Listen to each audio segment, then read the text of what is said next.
Welcome to Truth Uncompromised. I am your host, Rhonda. Join us every Thursday at 7 p.m. Eastern Time. Truth is peace. Truth is justice and freedom to love, live, and be.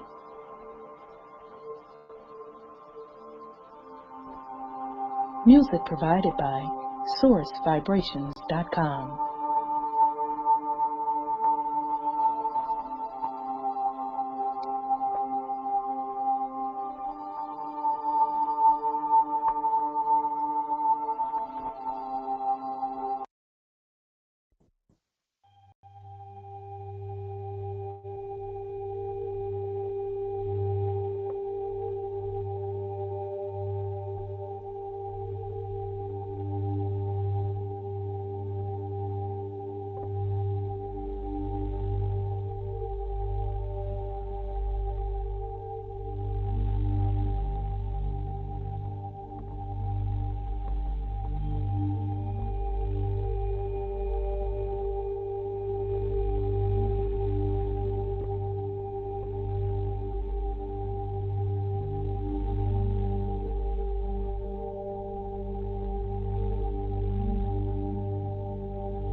I am love. I am peace. I am free. I have abundance. I have everything within me. For I was, for I am, for I will always be. We are love. We are peace. We are free. We have abundance. We have everything within us. For we are, for we will always be. For Mother Earth is love. For Mother Earth has peace. For Mother Earth is free. For Mother Earth has abundance. For Mother Earth has everything within her. For she was, for she is, for she will always be. And so it is spoken. So it has been written, and it is done.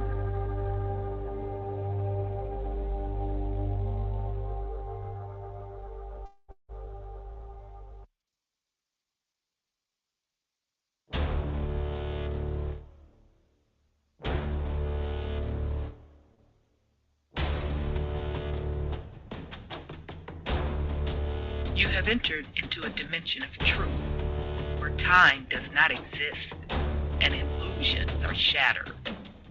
The journey of truth is intense. The journey of truth will set you free. Consider this a warning as you enter the dimension of truth uncompromised.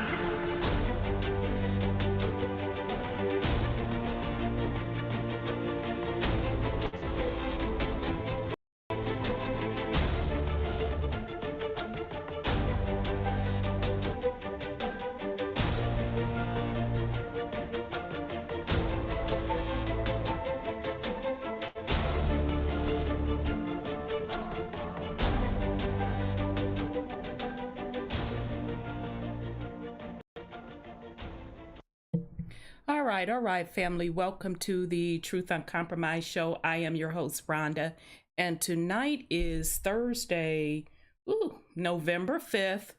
We have a great show planned for you, but y'all know how the week has been, so, go ahead on with the fuckery, maybe a little lengthy today. So we are on our series, the 6th episode of Momma Terra and the consciousness of her people. We started out this series with one of the Alphabet Boys document where a study was conducted on consciousness. So throughout that document, they literally talked about how powerful your consciousness is. They also conducted the study and proved through your consciousness thoughts, you can literally direct the state of matter. Okay. You can also heal your body. They also admitted that we are in a holographic universe.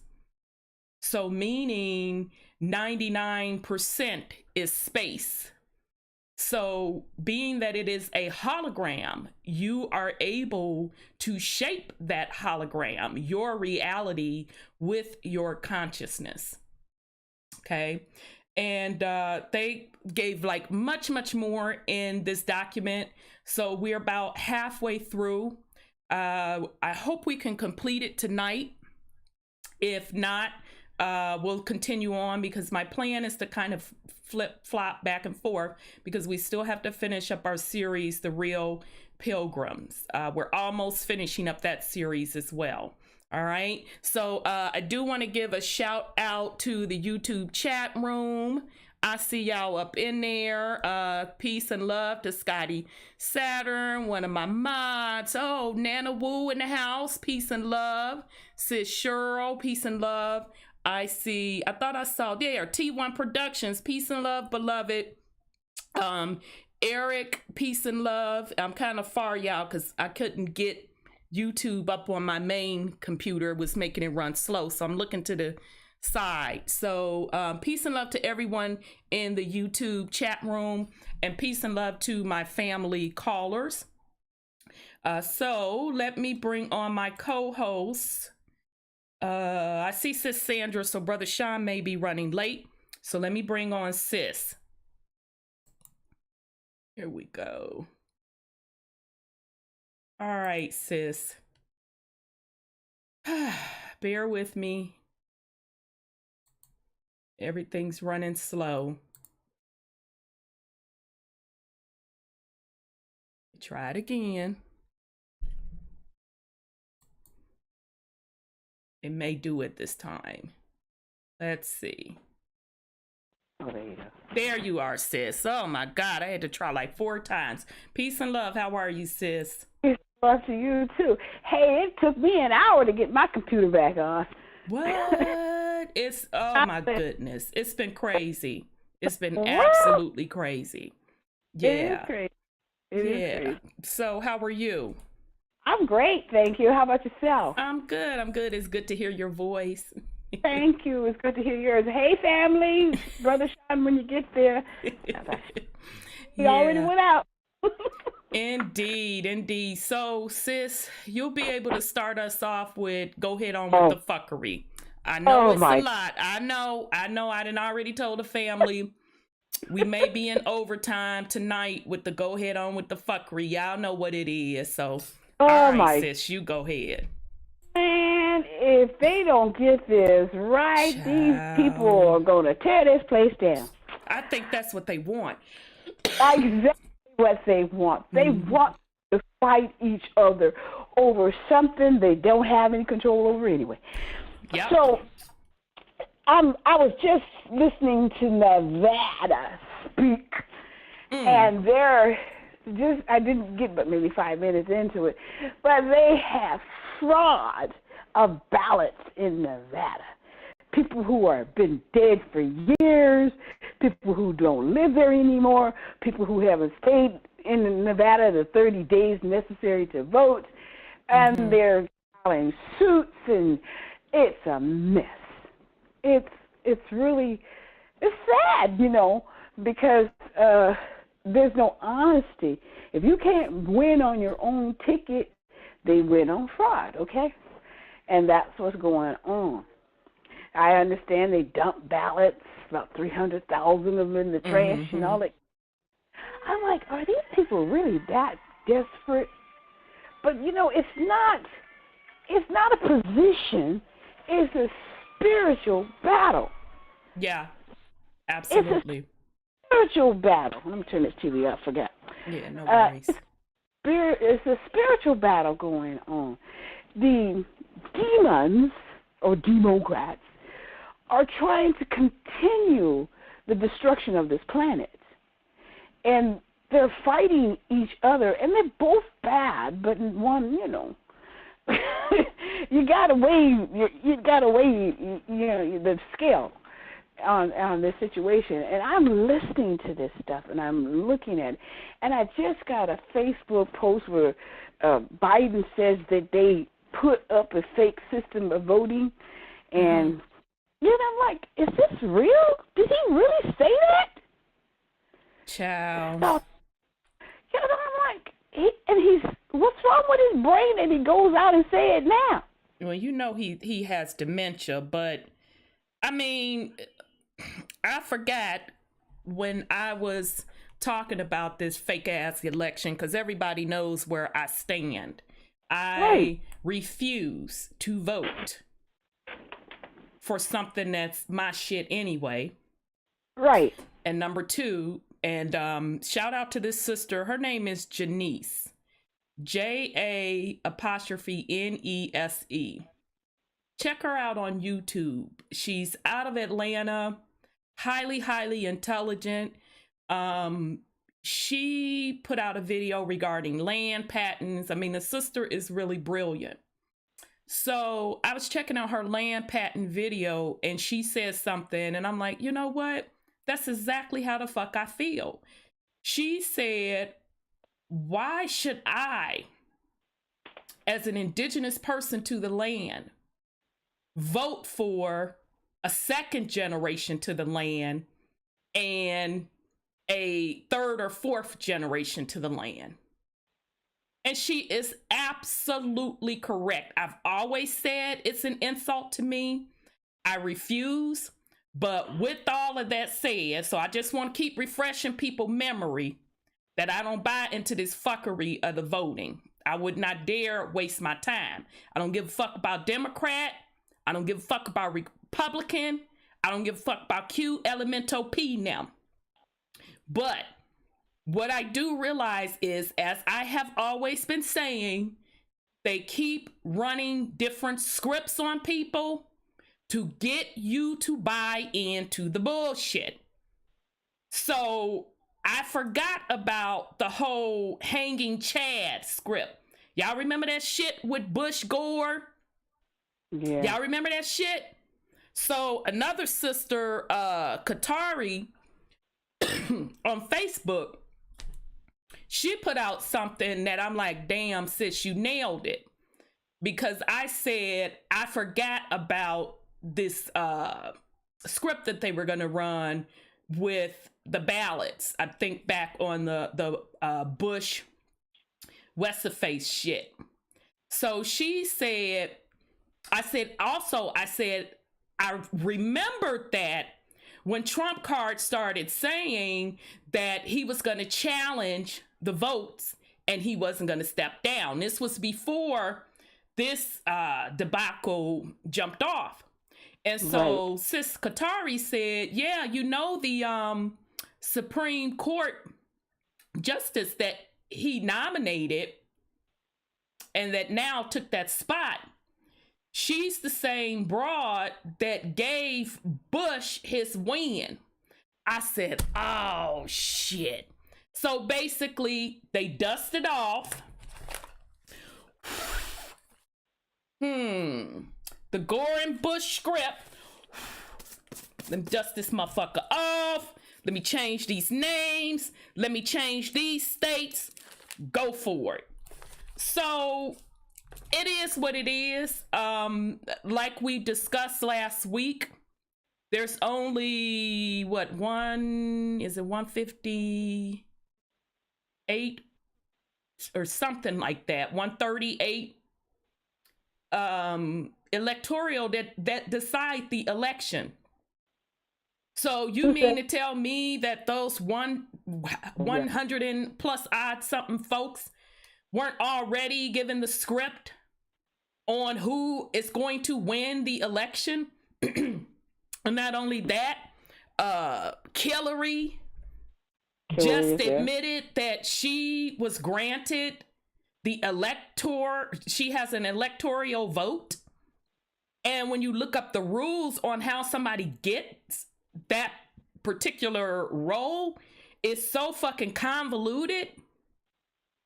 So all they're doing once again is running a script on the populace. Yeah. Because for any of this shit to go on, they need folks' participation. They need a certain amount of participation. So it's no surprise to me that, you know, they're dragging this shit on. You know, 2020 has been a hell of a year. And I think it's just really ramping up, because what's really going on, and I've been saying this for a couple years now, you are witnessing the fall of an empire. You're literally witnessing the fall of an empire. So they're keeping you distracted over here with the bullshit. So meantime, they're reshuffling, excuse me, their empire.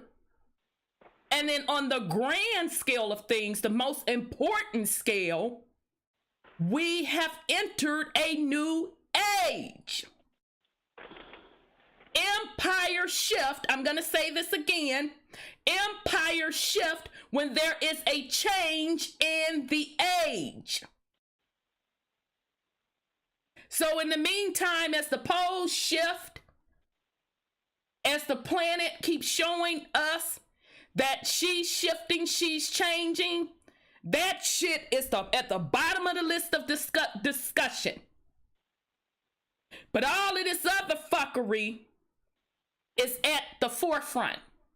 And it's for a purpose: to keep your consciousness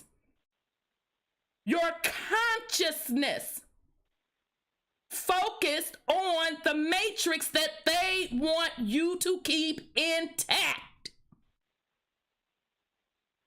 Because if the majority of the people right now say, fuck that election, fuck all this shit, I'ma focus on me and focus on what I want to create and create it, this shit'll be changed like now. So sorry, sis, go ahead. I just had to put that out there. Go ahead. You're right about a lot of this, and what it's doing is dividing the families as well, because the people who are not awake versus those who are awake.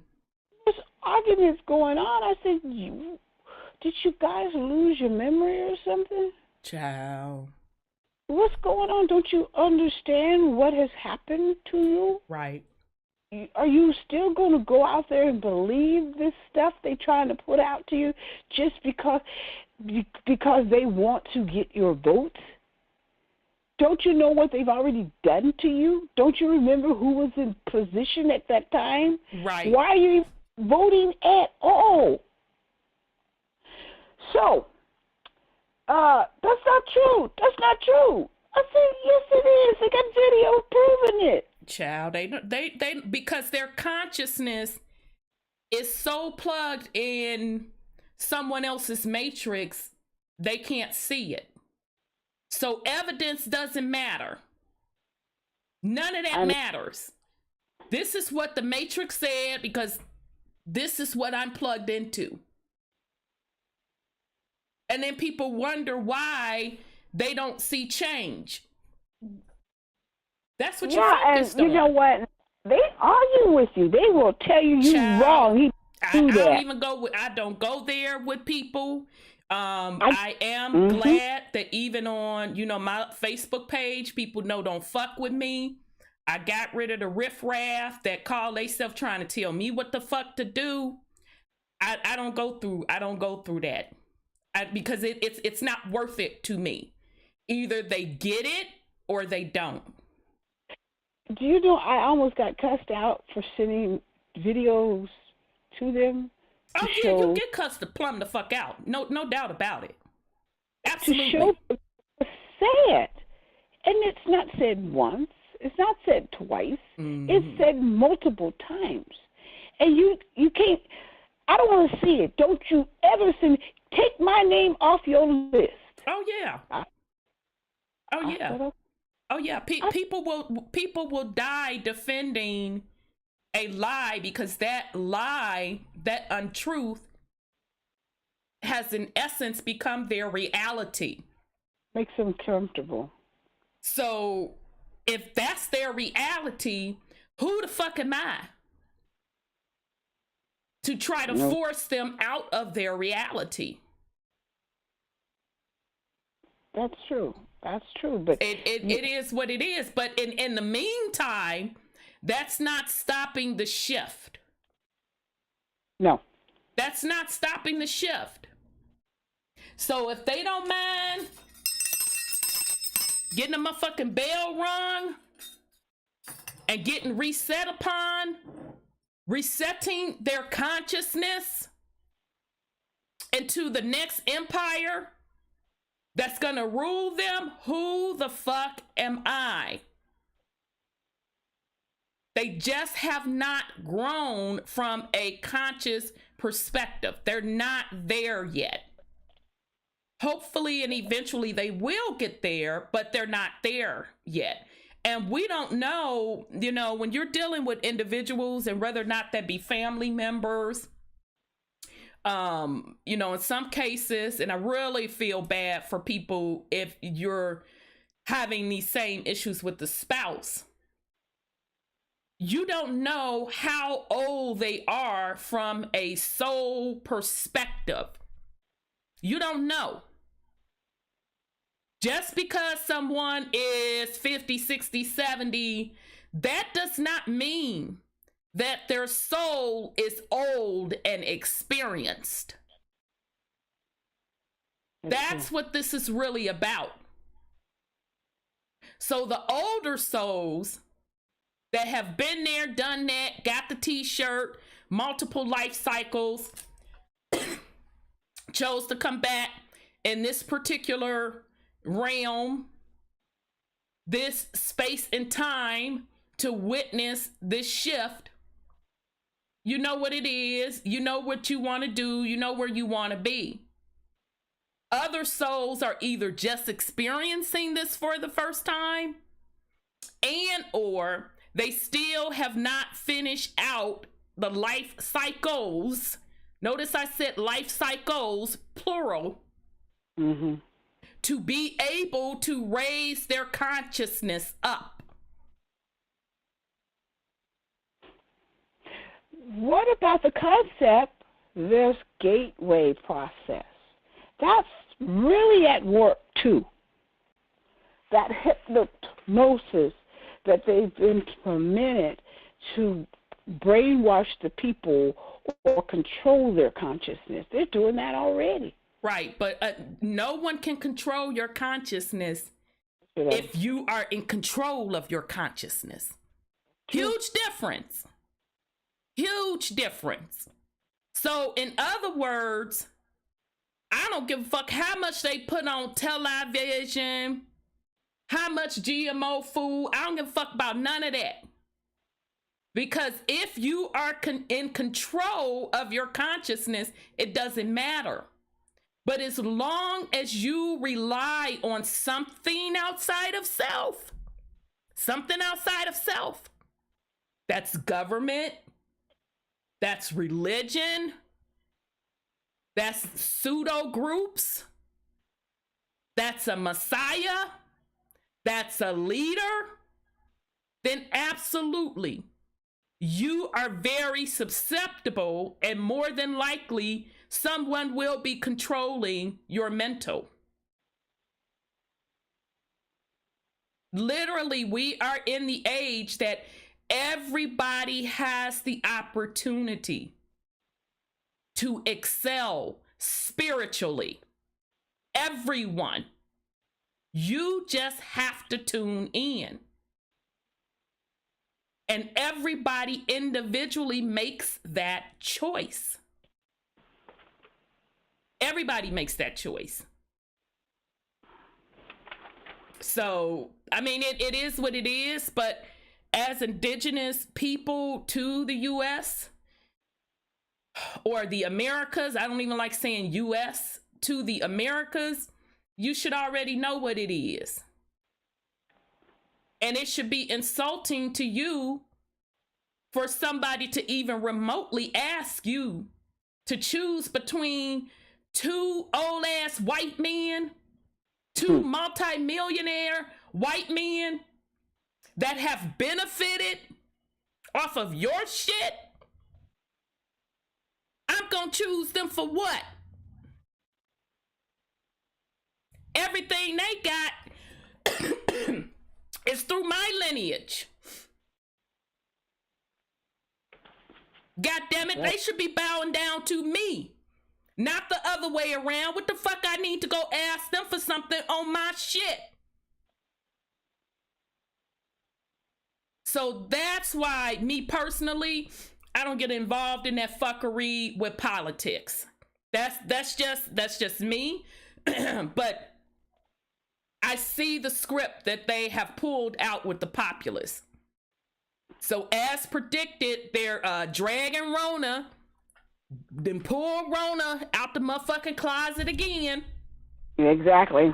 In the UK, they have started back locking down, and they've gotten to the point, honey, where they are telling them what they can purchase in a damn store. Really? So if it ain't essential, if it's non-essential items, they can't purchase it. And so people have YouTube videos showing where folks was like busting up in the Walmart naked, and they just had their undies on, and Walmart, of course, was stopping them. And they like, well, what do you mean? You say I can't purchase, I don't need non-essentials, so why can't I come in here and shop just in my undies? So these are the things that they're going to keep pulling out, because the bigger thing that's going on is a huge pole shift. This one is gigantic. This one is really, really gigantic. And a lot of folks are going to be shifted around, or either just straight up plain gotten rid of out of the realm. So they're trying to keep people distracted so you don't see or realize what's happening. And then the next thing you know, you wake up and history has been rewritten, wiped out. You probably gonna be in another realm, something totally, totally different. But it's gonna be the same shit all over again. So that's what's going on. So I'm sorry. Go ahead, sis. You know, China has 2 suns last week. What, their artificial one or the 2 natural ones caught on tape? The 2 natural ones caught on tape. Like 22 degrees away from each other. I mean, at angle, 22-degree angle. Or something like that. Yeah. I said, 22. Isn't that interesting? I know, right? I know, right? Very, very interesting. Yep. And it has a prophecy behind it. The prophecy was coined back by one of their philosophers about 1,400 years ago. And he said when those 2 suns appear, there's going to be a war between 2 warriors, and the one of righteousness is the one that's going to win. Yeah. I said, who's that? What you talking about? And sorry, family, my allergies went haywire. This weather, which is a good thing, they've been trying to turn it cold. And Mother Earth, and we say, no, it's not going to stay cold. So literally, it goes from like the 30s, feeling like it's 20, to 60s. The high 60s. So yesterday it was the high 60s, and I was out doing my thing, and it was so spring-like. Shit is starting to rebloom. So I got some of that bloom stuff residue, so I'm suffering a little bit today. But yeah, that's the stuff that people are ignoring, sis. What's really going on with this pole shift. And so once we get off of the Alphabet Boys document, we're going to get into a concept. And I talked to you all about this before, about these hidden lands. So I ran across some more information that makes total sense. And it appears that what's been going on is that what they are telling us is the earth. They're only giving us this small portion of what earth is and the associated landmass. And when in reality, it's like this. And there's hidden lands surrounding us. Right. And I can't wait till we get to this map. It's going to totally freak y'all the fuck out. They even show the positions of Lemuria and Atlantis. And people think that Lemuria and Atlantis sank. No, they didn't sink. They're still there. Along with another huge ass territory and little islands. And all of this stuff is being hidden from the populace. So the crux of my theory, and we'll get into this a little deeper, when they do these resets, now this is just Rhonda's theory, my personal motherfucking opinion. When they do them resets, they ring the motherfucking bells. Is that the movement of people to these different landmass? Because when the poles shift, that literally means that magnetic pole, when we talk about pole shifts, we're literally talking about the magnetic field shifting. So are we really talking about the big pole shifts, that 26,000 year cycle? Are we really talking about that magnetic pole shifting to the other part of the landmass? And isn't that precession of the equinox, because that's what that 26,000 year cycle is about. They call it the precession of the equinox. Really, is that what that's about? That magnetic pole shifting over to those other hidden lands? And is that why now that we're seeing multiple suns? Because maybe some of this, one or two things, maybe some of those particular landmass have their own sun. So sometimes we can see their sun lining up with our sun. Or is it a case that the duplicate, the other holograph Earth, is also showing because of this dimensional pole shift? And or is it both? Because some people have saw 3 suns. So meaning the 2 little ones, and I'm thinking the 2 little ones are on Mother Earth, representing these different landmass, and then the bigger one is a dimensional magnetic gateway sun. So as we get more in the series, we're going to go over these concepts, because shout out to the sis that first sent me this concept about the moon. Yeah, I can't wait for us to get in that. So we're going to get in that as well.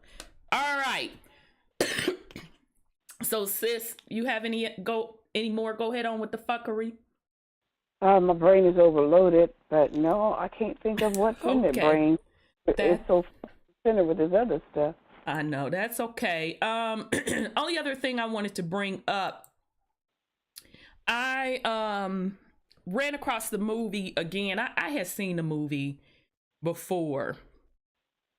It's called The Big Short, and it's really a financial movie about the 2018 housing crash. Very, very good movie. But one of the things that struck me in the movie, because I had seen it, I think this is my third time watching it. So I saw it the other day.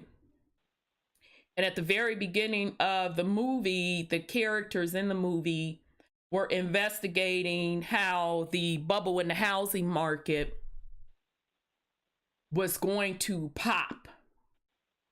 And so they, a couple of the characters went to this one rich financial advisor guy that had long gone retired, that was played by Brad Pitt. And they literally labeled the man a conspiracy theory. And so this particular man said, and I sat straight up. Now remember, this is my third time seeing this. That Brad Pitt's character said, the real currency are seeds and land. Get yourself seeds, and I'm not talking about that GMO shit. Now, this is exactly what Brad Pitt's character is saying. Seeds and land. And I'm like, wow. And then they showed where they had to fly somewhere to meet some other people, and the Brad Pitt character had on a mask. And I just sat there and just shook my fucking head. Because here we are. Now that movie came out, I forgot when that movie came out. But it certainly wasn't recently. Let's make that clear. It wasn't recently. And then on top of it, the fact that anybody that gardens, you know that there was literally a shortage on seeds. I was straight. I've been stacking my shit up for 2+ years. I've been telling people for 2+ years. So last year there was literally a seed shortage. So for him to say that, I just sat there with my mouth open, because it's like, oh shit, as usual, they're putting this stuff in our face in plain sight. So at the end of the movie, they kind of give a rundown of how everybody, you know, did, how much money they made off of predicting the housing market crash. And by the way, it's an excellent movie if you ever want to understand the horrific fraud that went on behind that 2008 crash. I highly, highly recommend that movie. I think it came out in 2013, if I'm not mistaken.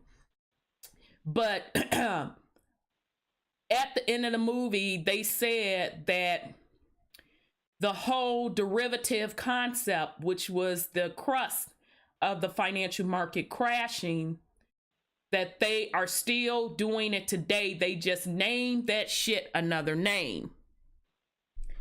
So here we are, 2020, and right at another housing bubble. Housing is so fucking unaffordable, and you're starting to see these similar cracks. People are abandoning out of LA for different reasons. Number one, LA has long become unaffordable. LA, San Fran, New York, people are abandoning. So now you're starting to see some of the same symptoms, but yet you have people still following the sheep, spending this absorbent amount of money to buy these homes. So basically recreating the same script. Because really, and I've said this, I've been consistent with this, the U.S. economic empire, actually, the Roman economic empire, let me back it up. So I'm talking about the whole world. It literally collapsed in 2008. It was a fucking done deal then. So what did they do? They dragged the melanated man out, Prezzo, to be the face of hope and change, and talked all that shit about how he was for the people, this, that, elemental P. What they do? They bailed out the banks, trillions of dollars. People still lost their homes, lost their jobs, etc., etc. And the printing machines had to go into overtime to keep propping up this illusion. So that the thing that you are calling currency, it has no value. It never had any value. Let's start with that. The value was given by the faith of the people. And I don't even care if you include gold into that or silver, because even that, the people have to assign value to that. And even with the gold and silver and the precious metals, yada, yada, you are literally, well, one or two things. If it's natural gold, silver, and resources, you're literally taking from the earth over some bullshit. Let's start with that. You're literally taking from the earth over some bullshit. Now, number two, people out here fronting like, oh, we're going to go back to gold, this, that, and the third. Well, guess what? Do you know in the 1970s, they had already figured out how to replicate gold out of metal? And I'm sure at this point, they don't even need metal. So even that has become artificial. So the point I am making here, this whole entire matrix, so the concept of currency itself, that matrix is being destroyed. Why do you think they are going to a digital currency? Because they have to. Because the old energy of currency is lumped in with the old matrix, which doesn't have the resonance frequency to sustain itself. So now they're shifting over to a digital currency and a hologram. They're fucking telling you hologram and AI. And they're putting it on 5G networks. They're trying to get to 6G. I think China is on 6G already, and they're testing 7G. Now, remember when we're talking in this Alphabet Boy study, even with them doing that, that shit is still low. Because back in 1983, they said Mama Earth's Hertz is at 7.5. So these motherfuckers are moving from 3 to 5. That still ain't shit. And their big bang is to move to 7. And that still ain't shit. Because at a minimum, in order for you to start creating, you have to be at 7.5. And that was back in 1983. I'm telling you, you have to be higher than that now. So this is the big show, family. This is the big show. It's the switch from an old energy to the new. From a 3 density to 5, 6, 7. That's what they are doing. They are slowly collapsing it. Slowly collapsing it. So they can comfortably get you onto the new stuff. I told you the new stuff is already up and running. They're testing it side by side. So they're just slowly collapsing this shit to get you over to the new stuff.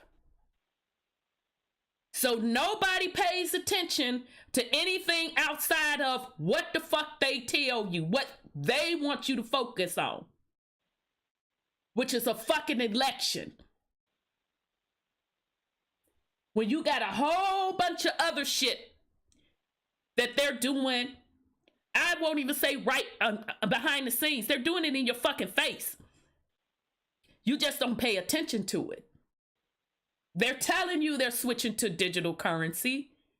They're telling you they're using technology to connect directly to your consciousness. They're telling you they're trying to go to Mars. And we're going to talk about what they really mean when they say Mars. It's not up there. It's out there. The additional landmass. So that is what's going on, family. So it is more important for you to be tapped into your own consciousness and be in control of your own consciousness. You're responsible for your destiny. So, okay, I'm going to pause, sis. And then I'm going to pause the camera, pause my mic, because I got to blow my nose, y'all. Go ahead, sis, if you want to put something on it. Well, there's another thing supposed to be happening this week, and that is the planets are going to be visible in the sky. Most of the planets, I understand. Mars, Jupiter, Saturn, all of those things. Now, you say they someplace else. I've seen a lot of these maps where they're showing a lot of extra land mass around this piece of mass. I saw a documentary some time ago that the ice sheet that locks us in is like 300 feet high. And they have warning signs. Well, they did have warning signs that you're not supposed to go near that place. What? So, that I didn't know. You didn't know they had warning signs and every nation agreed to it? 53 of them, I think. I know they agreed to it, but I didn't know they had warning signs. And I always wondered when we get to that part where I'm showing the map with the additional land masses, it's going to trip y'all out. Because the shit is closer than what they fucking telling us. Right. I mean, they do warn you that you are trespassing and do not go past that point. And I said, but whoa. I've heard about that, sis, in the Arctic. But do you know there's also a spot, I think it's Lemuria, if I'm trying to remember the map, y'all, from memory. Lemuria is right next to Africa. Right the fuck next to Africa. Atlantis is right next to America. On the East Coast, right? On the West Coast. By yeah, you. The West. Yeah. Yep. You said Lemuria, right? No, Lemuria is next to Africa. Oh, Atlantis is next to Cali. And then you have the other landmass, that the one that they talk about with the no trespassing signs and all of that by the Arctic. Right. Those are actually just islands of different landmass. And then you have by South America. I know y'all know about the one by South America at the tip of South America. They say that that's the Arctic, but there's also hidden landmass there. So on Cali's like here, Atlantis is like here, And then behind Atlantis is a huge other land territory. So if you look at Martin Kinney's model, and if you're not familiar with Martin Kinney, he's a brother out of the UK. Check him out. He talk about cosmic egg, the cosmic egg theory. So when they're telling you that Mars, Jupiter, etc., Venus, Mercury is up, those are just literally, they're just stars. If you zoom into them, and you can look this up on YouTube too, I'm not making this shit up, you can see them vibrating. Yeah. They're not solid bodies. So literally, the real thing is the land mass on the outside. So the way Martin Kinney drew his cosmic egg theory is you have the ether, invisible poles. All of that moves. That's what's moving the sky, not the land mass itself. And each one of those ether poles kind of represents those hidden land mass. So we're going to get into that in a couple weeks, because we do have to go back and hit the series, The Real Pilgrim. We had gotten into the Civil War on that. We'll do a show or two on that, and then we'll come back. And when we come back to this series, we're going to get into the hidden land mass. All right, family. Here we go. Yes, Nana Woo, small world. It is. So they're hiding a lot of shit from us. A lot of shit. And I do believe when they talked about, y'all remember when, some of y'all will remember, when they said press O, Carrie, and somebody else went to the Arctic to have a secret meeting. I believe they actually went to one of those other land masks. Didn't the Pope and the Krell go? Yep. They said they went to the Arctic. Absolutely. Absolutely. So I believe that there are other societies on these other lands. And it's been a lot of invasions going on. We talked about, Brother Sean brought up, where this one prime minister over in the UK was talking about how the other planets are concerned about the way we're treating the environment. And I think, Sis Cheryl, you was on that particular I am too, when we kept going back and forth, and all three of us kept rewinding the motherfucking video to make sure we heard him say either other planets or the worlds. I think it was planets. So that's what I believe is going on.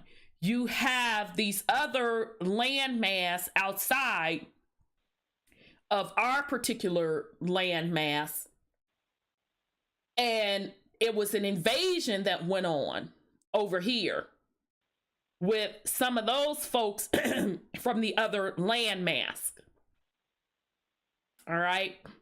But with all of that said, everybody has to be in tune with the precession equinox. The difference is some of these other folks from these other landmass, I believe, they have been using technology, frequency technology, to control the frequency and make folks not remember what power they have and how to utilize the energy from the ethers. So in essence, they put us back in the Dark Ages, what they call the Dark Ages. So Dark Ages mean two things. One, from a historical point, when you hear them talk about the Dark Ages, they're talking about when melanated people ruled, right? When I talk about the Dark Ages from a spiritual perspective, I'm talking about not vibrating at a higher realm. So it's literally like memories are almost wiped out. And then they start going into building up a false history. And we see this with the mud flood community. And shout out to the mud flood community, because they were the ones that are showing us these older buildings and artifacts and these star forts that are much more than what they're telling us. And they're either much older than they're telling us, or they're a lot younger than they're telling us.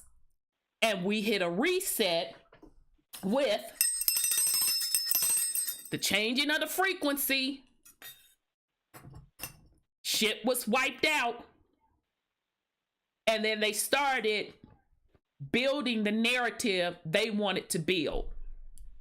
And part of that narrative was hiding technology. Okay, so that's what we're going to get into in a couple shows. So, all right, family. So let me get into. Okay, he did say planets. Okay, thanks, sis Cheryl. The Freedman. Sorry, y'all. I got to read from this other computer since I can't get YouTube. Is running slow on my main one.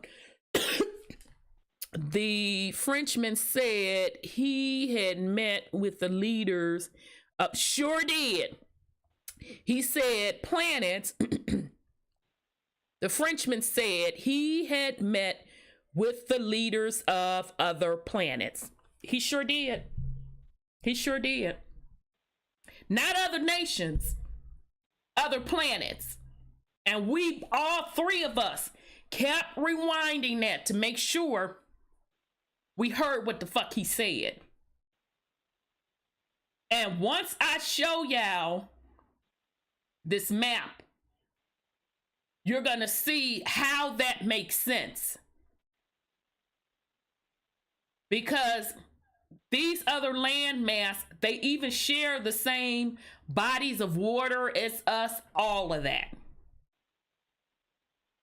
All of it. So we're gonna get into that in a couple weeks. So forgive me, family, with my coughing and sniffling. My allergies took a ass kicking. All right, so let me get to the documentation. All right, where's my browser? All right, hold on, YouTube family. It's gonna go blank for you in a second. Let me make sure. All right. Okay, hold on a second here. There's window capture. The webcam. All right, come on, window capture. Now, I'm not in the mood for this tonight.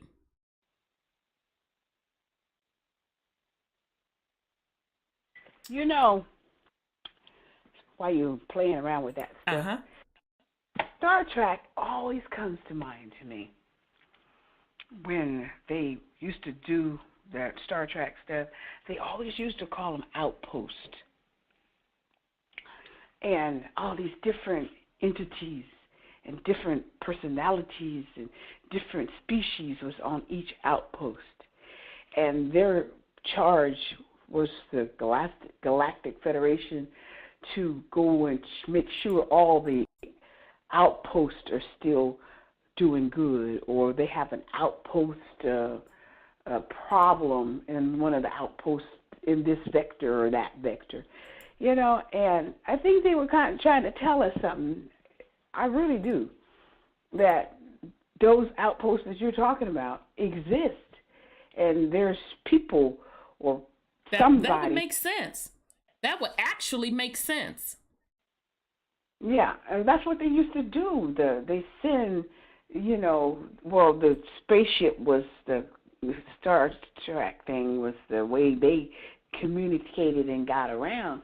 But when they took that covenant, the ark, to the ark, they took it to somebody. Yes, that's what the story said. Exactly, sis. Yeah, exactly. So that's what it was. And they took it to the North Pole, to the poles, the Arctic. I should say the Arctic. And one time they showed I saw a video of the poles. They're right on top of each other. They're not even separate from each other. Yes. They showed them. You mean the North and the South? Yeah, they're right, two holes right next to each other. Yeah, because the South don't exist. Yeah. Yeah, absolutely. Absolutely, sis. So yeah, I just found that I cannot wait until we get into that, showing the map. And then one of the concepts that I'm going to introduce, I'm not the first one to introduce this. It's really going to take a lot for people to digest. It's really going to take a lot. And that's not to say that it's true. Logically, it makes sense to me. So I'm going to be really interested to see what the fam has to say about it. But yeah, but based on those other landmass, it would also make sense how they talk about there's multiple gateways around the planet. That would make sense. Because the gateways would simply be just knowing how exactly where those other landmasses are located. And in some cases, like in Africa, yeah, that shit's so motherfucking close. I'm gonna have to go back. Either you could walk across or it's a short boat ride across. So I can't wait until we get into that detail. Yes, they really put us to sleep, Nana Wu, with the fluoride, sugar, and all that fuckery. Absolutely. Absolutely. Sis Cheryl said, I read that the ark is a nuclear device. I read that too, Sis Cheryl. I heard it was a nuclear device, and then I heard it was like a magnetic nuclear device, if that makes sense. Yep, that's exactly what I heard also. Which, if you think about it, now see y'all, shit. Let me blow my nose. Hold on.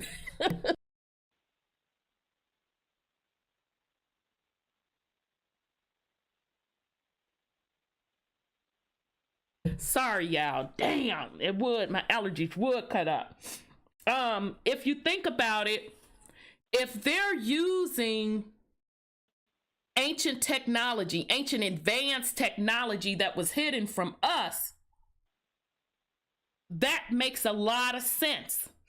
Because the mud flood community, and shout out again to the mud flood community, to John Levy, check out a channel called Autodidactic. He's a cat. Sorry, family. I so apologize. My allergies are just so out of whack. He's a cat out of Australia. Autodidactic. He also does excellent work. But they are showing you these ruins with stone, y'all, where this shit is fucking melted. It's literally melted.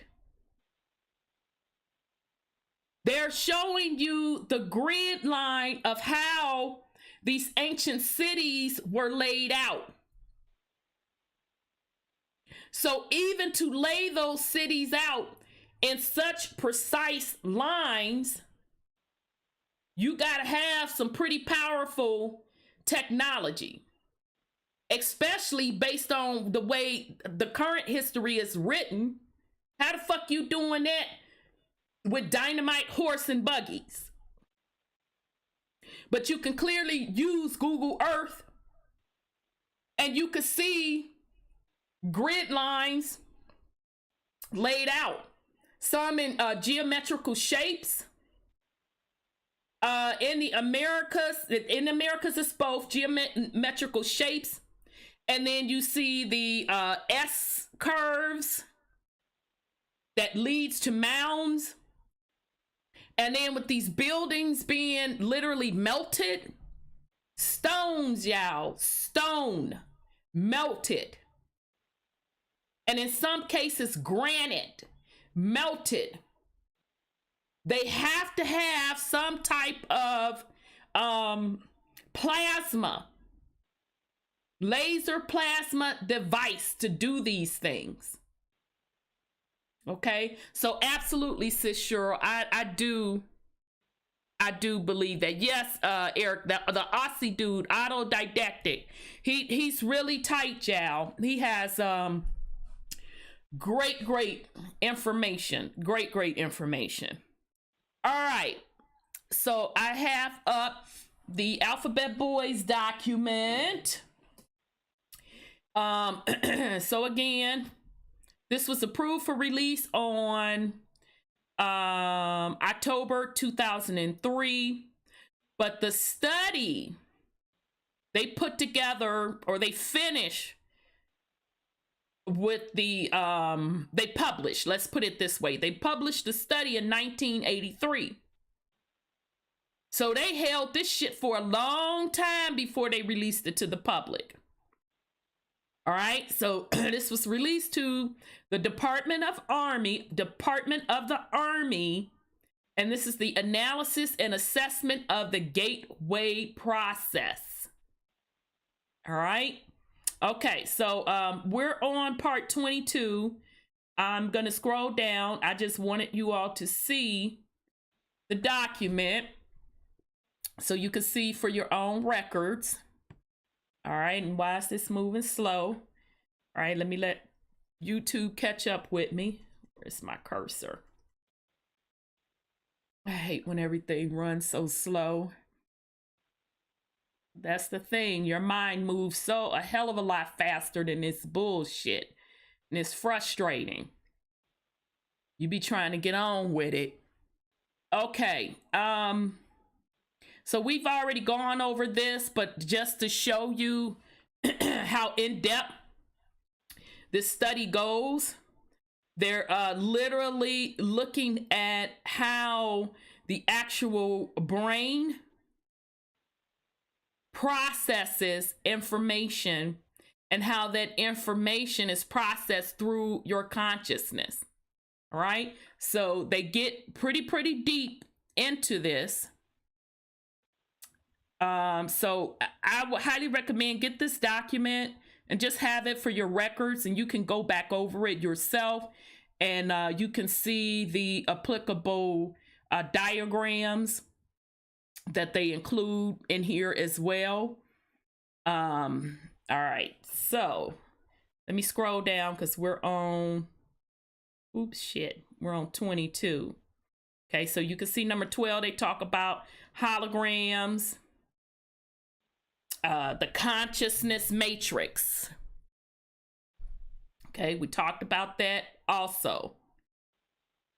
Okay, consciousness energy grid, right?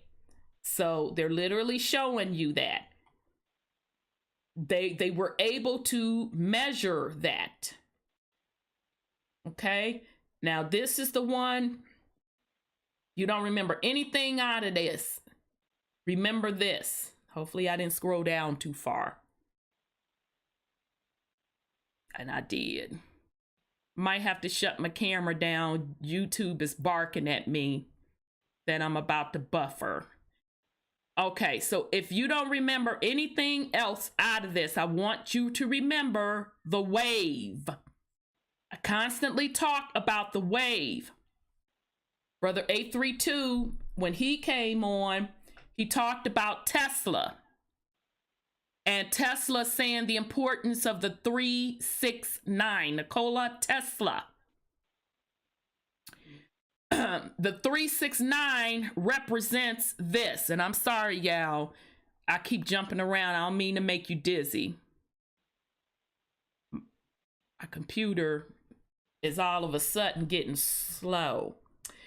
Okay, so the 3, the 6, the 9, this is what it represents. The wave, the absolute in infinity.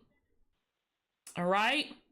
So we talked about this, where the 10 to the 33, 33rd, remember we said the 10, whenever you see a 1 and a 0 next to each other, the number 10, that represents the physical matter. The 1 represents true, the 0 represents false. The 33rd, we talked about this also, that represents the gateway to the crown chakra and the pineal gland, or the pineal gland and the crown chakra, the pineal gland and the crown chakra. All right? I got my motherfucking hair down today. Sister trying to let her gray grow all the way through. I got a long way to go. I kind of cheated a little bit and put some wax up in there to even it out. But my particular gray started at the crown chakra. Okay? Your crown chakra. The 33rd is at the back of the base of your skull. The abdubla oblongata. All right. So they're telling you the 10th to the 33rd is where you get into, they call it the click out. So meaning you are defying time and space. Okay. So when you get into the click out, defying time and space. So remember, you can only do that through here. To get to here, to get to here, tapping into the source. The absolute in infinity represents the unlimited source power. Some call it chaos. Some call it nothingness. This is where the power is. The click out portion is also where you time travel through your consciousness. You time travel. So you can go past, future, and then you can tap up crown chakra to the source. Okay? So this is why you are a creator. This is why you are a powerful being. This is why you are supposed to be focused on making sure you are in tune with the wave. So those of you that are hearing that ringing in the ear,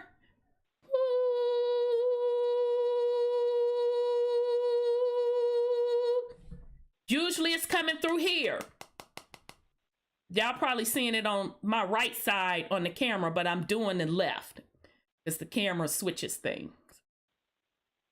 Now remember we talked about in here how the left takes in the information.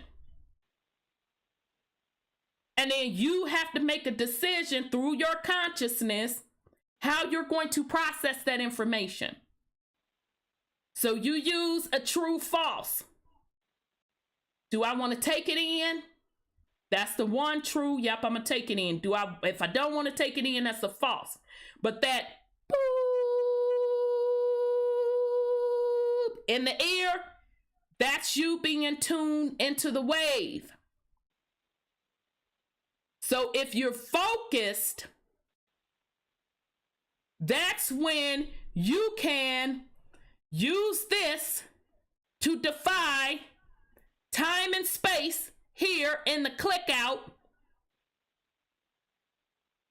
and go either to the past or to the future or jump to the absolute infinity.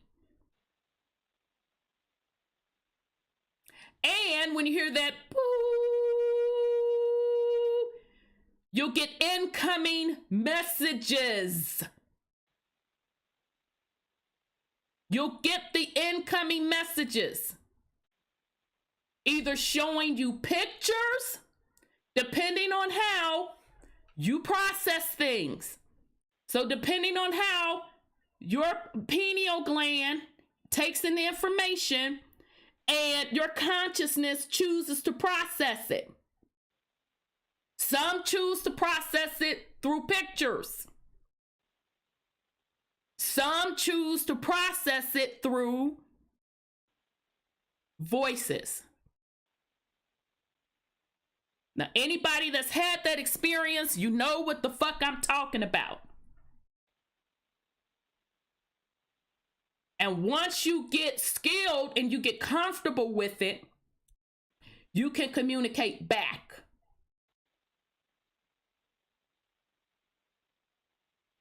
That's why the alphabet boys now are doing this study.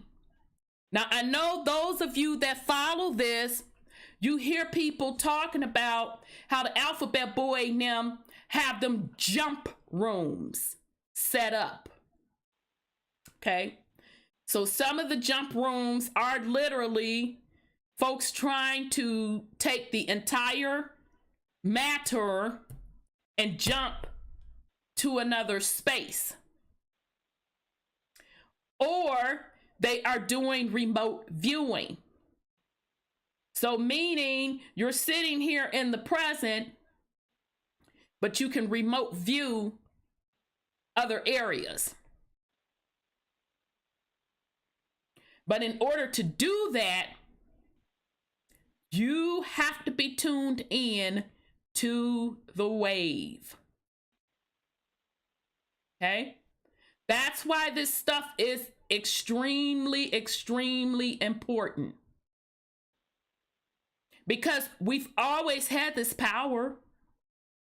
We've always had the power. Now with the code /pole, POLE and CODE switch, it's just elevated. Meaning the energy is stronger. That's why a lot more people are hearing the boo. Some of you have heard that all of your life. So do you understand how powerful you are if you're able to defy time and space? And then in addition to that, you're able to tap into the absolute power and create. You literally have the ability through your thoughts to shut this entire shit down.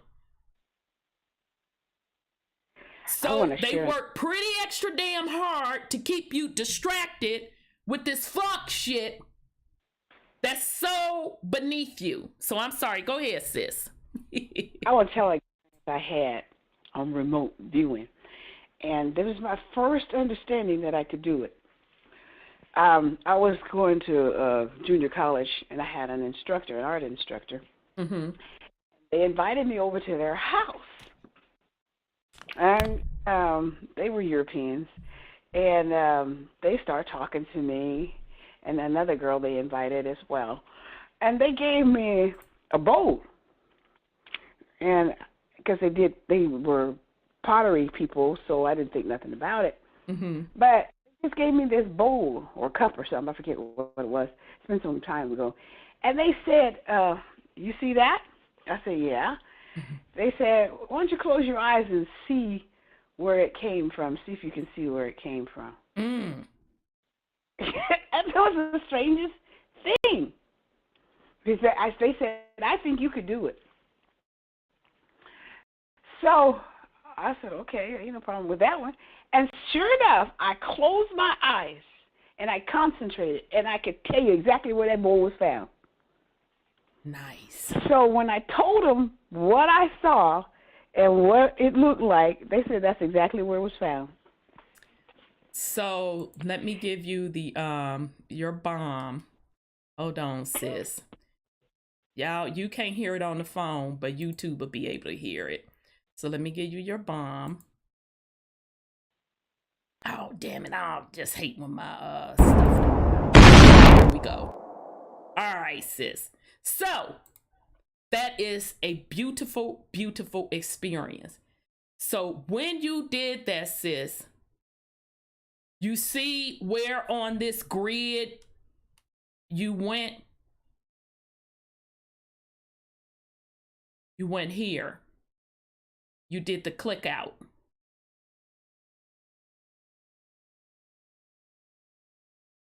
That's what you did. That's very, very powerful. That's very powerful.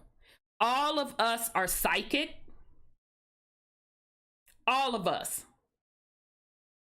All of us are oracles and shamans.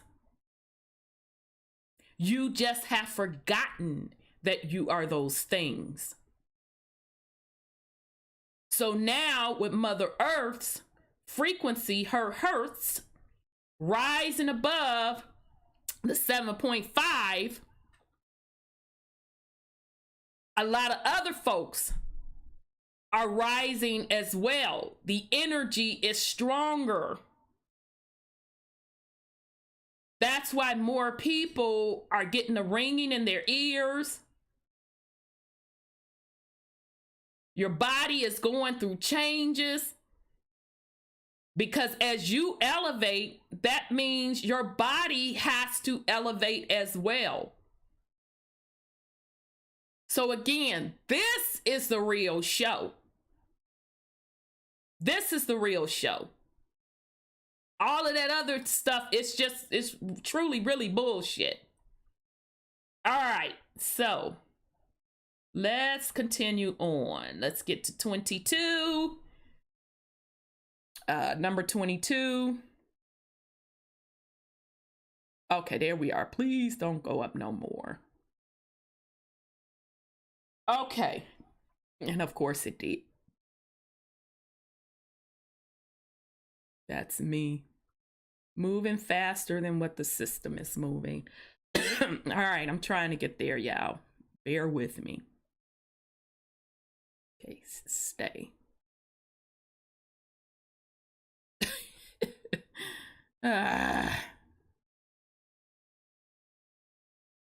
Hold on. 22. Special status out of body experience.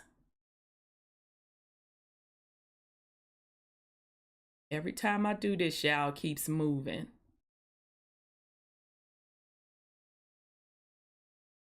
All right. Special status out of body experience. Although human consciousness can, with enough practice, move beyond the dimension of time, space, and interface with other energy systems in other dimensions. Okay, so that wave, remember when they showed the section with the click out, remember I said you can go in the past, the future, and now we're telling you can either jump to other dimensions. All right, now remember, this is the Alphabet Boys study. Those of us that have experienced this have been telling you all this for years. Okay? So now this is they shit. Saying the shit that we been saying because we done experienced it. And you, more than likely, you have experienced it. You just don't know that you've experienced it. Especially when you're going to sleep. Your body may be going to sleep, but your consciousness is traveling. Your consciousness is using the frequencies, that wave. So your consciousness will go to other dimensions, go to the past, go to the future. And when you're dreaming vividly in color and it feels real, and you can wake up and you can remember that, you have astro traveled. So you have just done time, space. You have just defied time and space. So as a natural soul, you already know that. But when you're in the 3D density body, when you get back in it, you click back into someone else's matrix. And you forget that you can do those things, or you choose not to do those things. All right. Okay, so you can interface with other systems in other dimensions. The entire process is appreciably enhanced if that consciousness can be detached in large measure from the physical body before such interface is attempted. Once an individual becomes proficient in the techniques of out-of-body movement and then reaches the point where he is able to break out of time-space while out of his body, he gains the advantage of clicking out part of his enhanced consciousness while starting from a base located much closer to the dimensions with which he wishes to communicate. So in other words, when you're in that time space click out, when you want to go to those other dimensions, you have to tune to the frequency of those other dimensions. All right. In other words, since he is starting from a point much higher up, to use an analogy from the time-space context, that part of his consciousness involved in the clicking out will have that much more time to interact in dimensions beyond time and space because less time is required to traverse the intervening layers. Moreover, once the individual is able to project his consciousness beyond time space, that consciousness would logically tend to entrain its frequency output with the new energy environment to which it is exposed, therefore therein greatly enhancing the extent to which the individual's altered consciousness may be further modified to achieve a much heightened point of focus and a much refined oscillating pattern. All right. So here they're just pretty much telling you, excuse me, family. They're just pretty much reiterating what I just said, that when you're in that click out phase, your particular frequency has the ability to match the frequency of other dimensions to tune in. Okay. And then when they're talking about the oscillating, that's just telling you the spin, the vibratory spin of that frequency. All right. As a result, A self-reinforcing process should ensure whereby the further consciousness is the out-of-body state can be projected beyond the time-space dimension, the more its level of energy output will be enhanced, thus promoting the potential for still further travel. The tentative conclusion to be drawn is that the out-of-body state may be regarded as an extremely effective way to accelerating the process of enhancing consciousness and of interfacing with dimensions beyond time and space. Oh, what? The alphabet boys telling you once again that your consciousness can interface with dimensions beyond time and space. What? Not only are the alphabet boys telling you you can interface with dimensions beyond time and space, they're fucking admitting. They are admitting there are other dimensions beyond time and space. All right.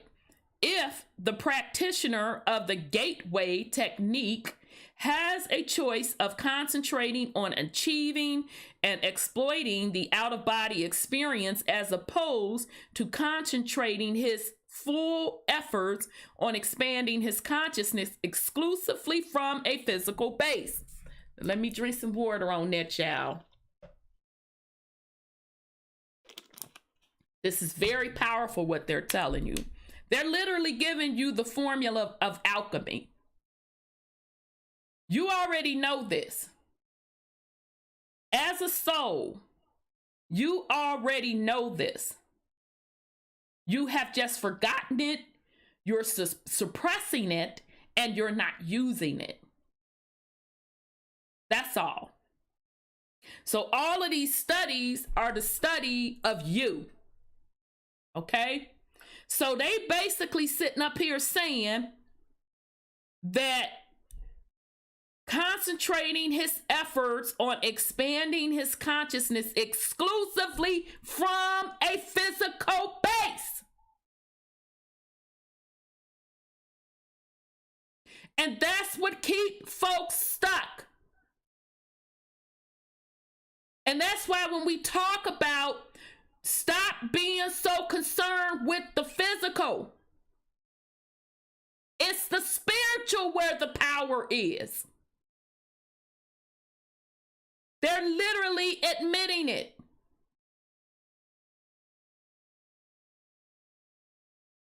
But people get stuck with the physical, the 3D density matter of the body. And they can't make it up to the higher realms to get shit done. All right. The former would appear to promise much faster and much impressive success than does the latter. All right.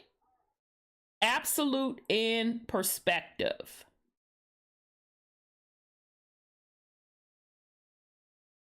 All right, I'm moving slow, y'all. Don't go up no further. We finally made it on 23, y'all. Damn. Okay. Absolute in perspective.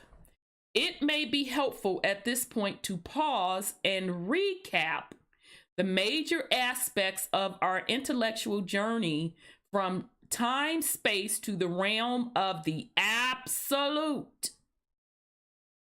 We have spoken at some length concerning the incredible, complex hologram which is created by the intersection of energy patterns generated by the totality of all dimensions of the universe, time, space included. We have noted that our minds constitute energy fields which interact with various aspects of this hologram to deduce information which is ultimately processed through the left hemisphere of our brain. Okay, so remember, I just told y'all, but they had told y'all earlier in this particular study that the information energy flows on the left side. Not sure on the camera if y'all think this is my right side. Remember, the camera reverses thing. This is my left to me. So energy flows from the left side.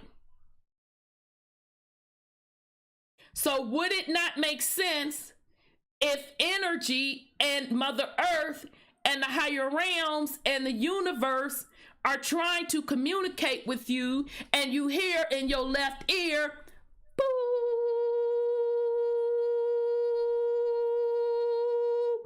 that it would be coming from the left side? All right. Hold on, y'all. Let me see. Think, oh shit, don't lock up. That might just be you, sis. I thought I just saw something come across my screen. It locked up on a sister. Okay. All right, sis, you still there?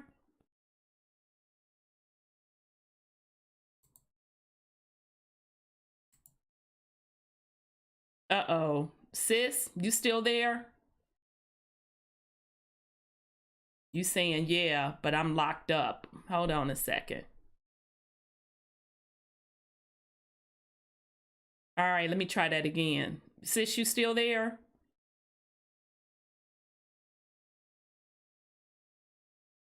I totally can't hear you, and it's pissing me off. Shit.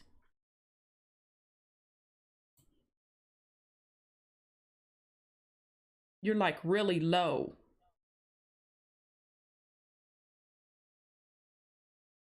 All right. Let me switch. Hold on, YouTube family. I hate when this shit happens.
Okay.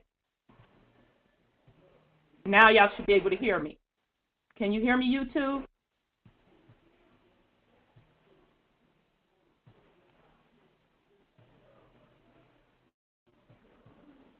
YouTube, can you hear me? Sis, can you hear me? Yes, I can hear you. Okay, let me try to switch back to my mic.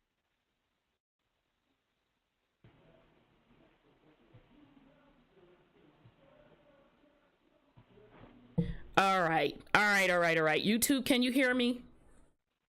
Drop a 1, put a K, let me know something. Sis, can you hear me? Yes. Okay. Well, I guess we blew a fuse up in this mofo. Because not literally, I didn't change anything. Eric says, I hear you. Okay, cool. Thank you, Sweet Pea. Damn, I was all on a good point. So let me go back to my point. Because Amari, you was dropping it, Sweet Pea. Yes, about the gatekeepers, about thought telling us in the Emerald tablets about the gatekeepers. You're absolutely right. But with those gatekeepers, you are supposed to be always having a shield of protection around you. You are supposed to be practicing. So meaning, as you're dreaming, you are supposed to be consciously aware that you are dreaming, and you are supposed to be controlling the dream. So the way to get through the gatekeepers is to continue to raise your vibration and being consciously aware of what you are doing. And the number one thing to get past gatekeepers is no fear.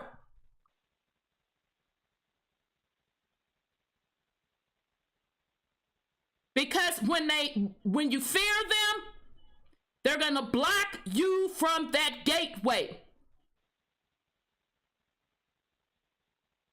So those are lessons of you moving up in levels of consciousness. Now, the gatekeepers are put into place for a couple of reasons. One, some of the gatekeepers are put in place to stop you from getting to those higher levels of consciousness, because as you move through the levels of consciousness and go higher, those demiurges cannot feed off of you. And if they can't feed off of you, they can't survive.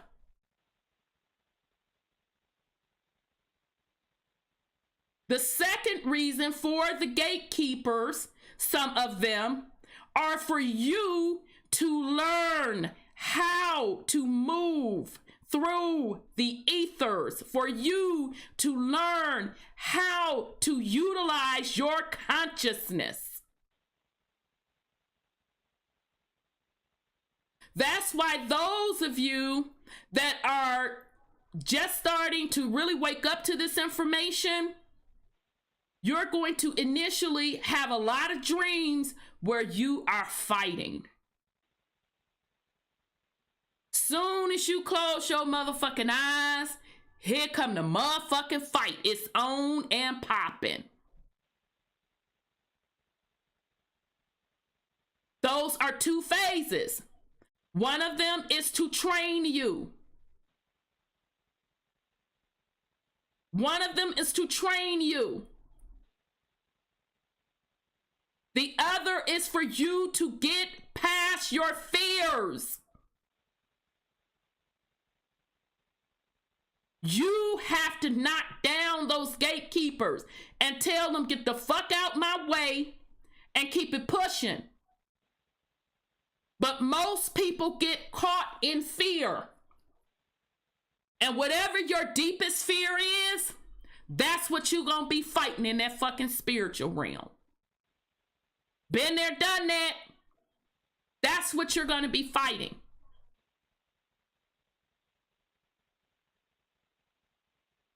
So you'll go to the past. If you've had bad experience in the past, that's trauma. And you have to keep fighting through that. until you resolve it and you overcome that fear, or fears that you have inherited while in this 3D density.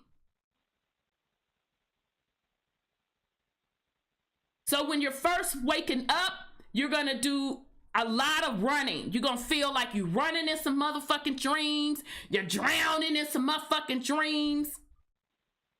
That's your consciousness learning and growing, trying to get past these gates to elevate your consciousness.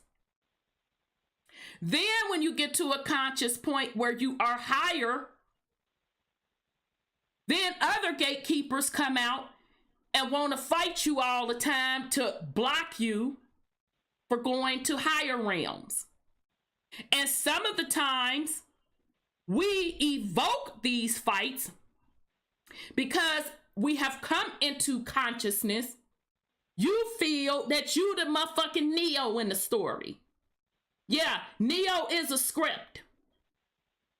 That's the script of you taking on the Messiah role to save the world. And that Neo Messiah role can keep you stuck at that level of consciousness, where that's all you doing is fighting and fighting and fighting and fighting and fighting and fighting. You're fighting this when you're fighting that, when you're fighting this, when you're fighting that one.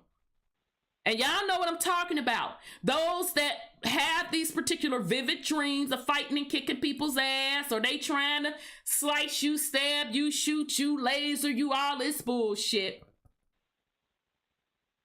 And then also pay attention in those. You're also going to start using those superpowers. So you're going to be lasering motherfuckers with your hand.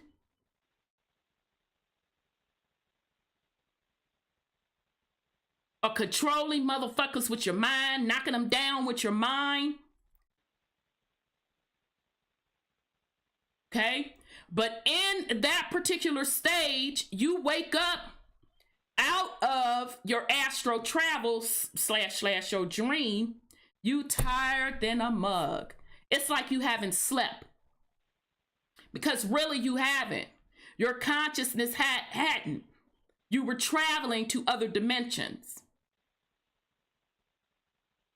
So once your consciousness, you done tuned yourself up from that Neo Messiah level, and you start to get it. Wait a minute. I have to continue to concentrate on me. It's not my job to be a Messiah for everyone else, because I'm going to get stuck here if I keep fucking around. So you be done with that. Then your consciousness elevates to the next level, to a higher level. And then that's when some of you have literally experienced ceremonies of you graduating with the white robes and the gowns. Y'all know what the fuck I'm talking about. Okay? So, great point. Amari. Yes, the falling. Yes, and I think that's Amari when you, oh, damn, you bringing it. Yes, with the falling, when you having them dreams that you're like falling. That's you getting used to traveling in those realms. That's number one. Or it could be also you jumping to the other realms as well. Okay?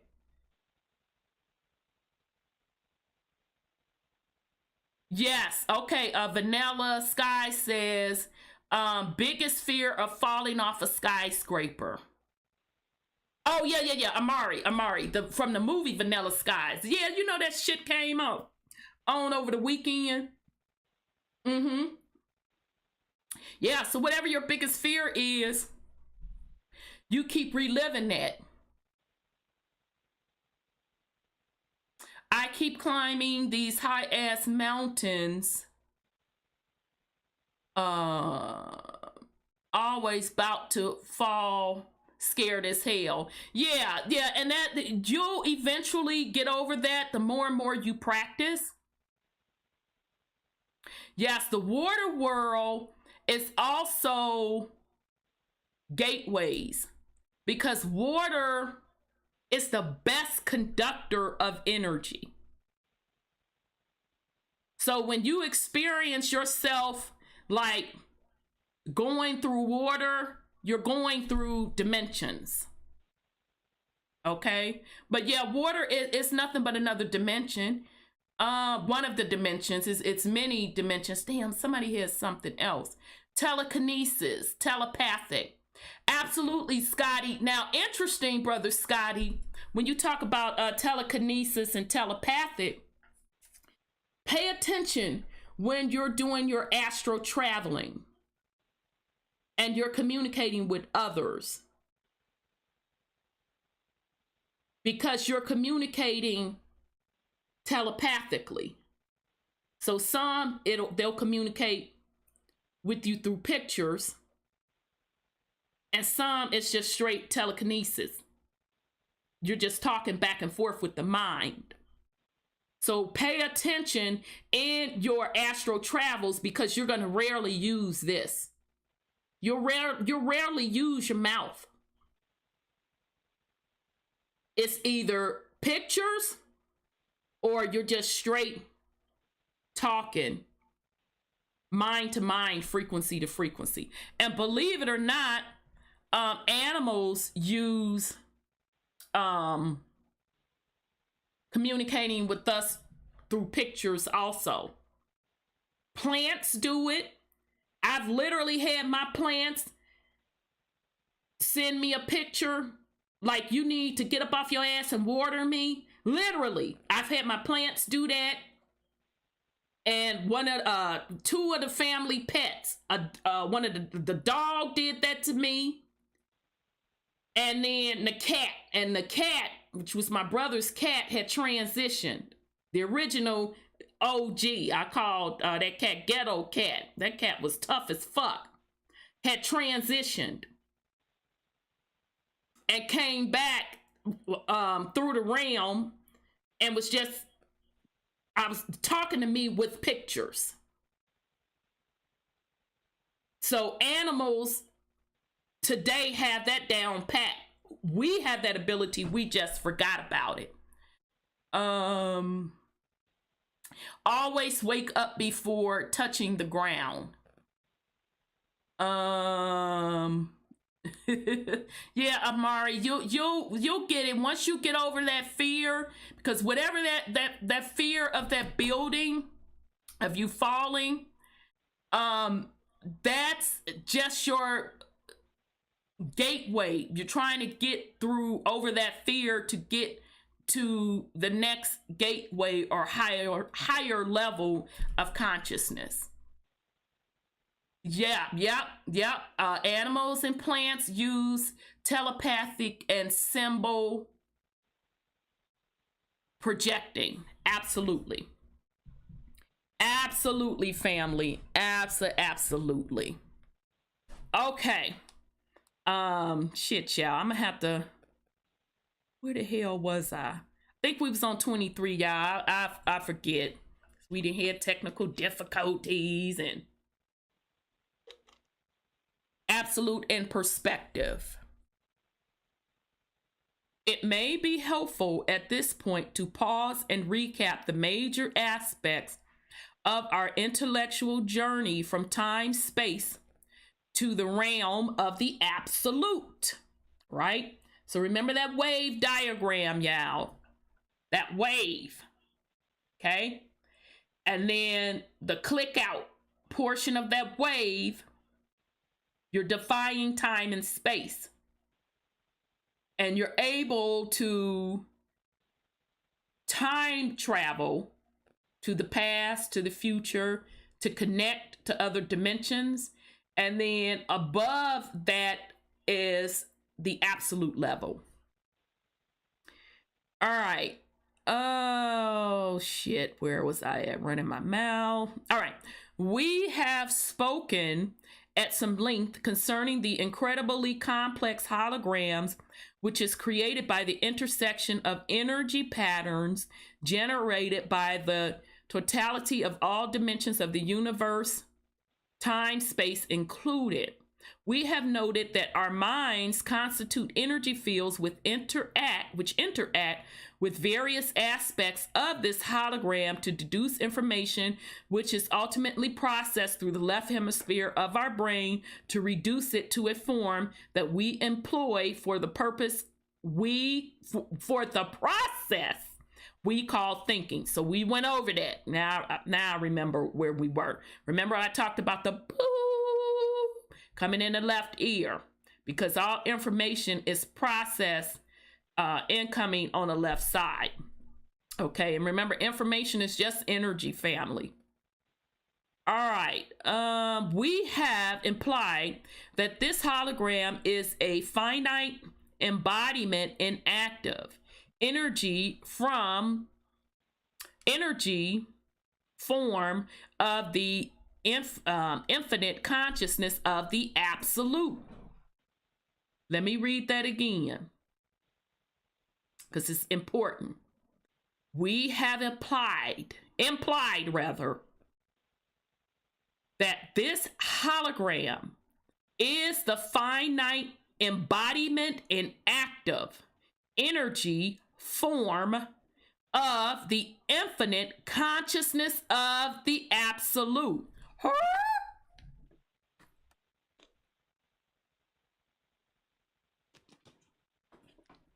Remember where the consciousness was? Above, here's the wave. Here's the absolute. Remember I said, if we wanted to change this hologram, we could do it like that through our consciousness.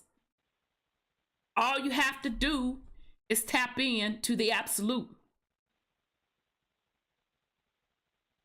So I've been saying it for years, but now here's the alphabet boys telling you they know that. So again, would it not make sense to you why they spend so much time, frequency, energy, keeping you at a lower state?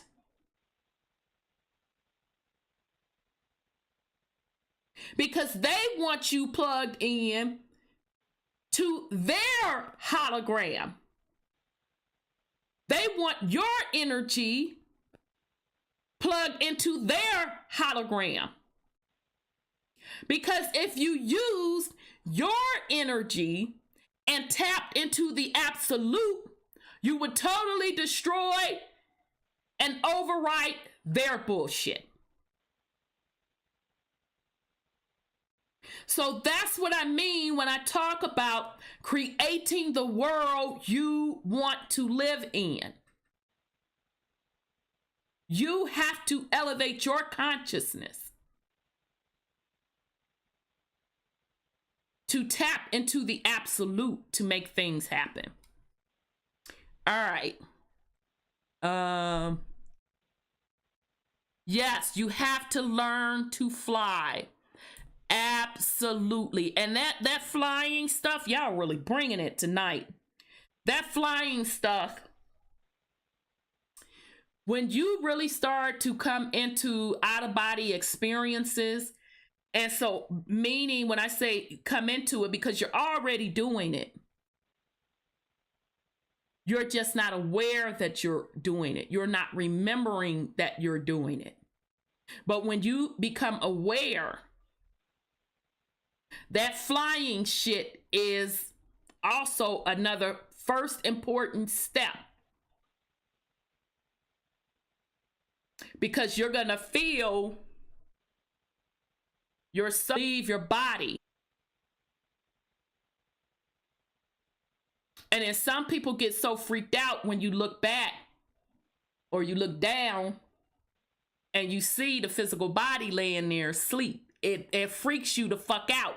You're like, and then you rush to try to jump back in the body. Okay?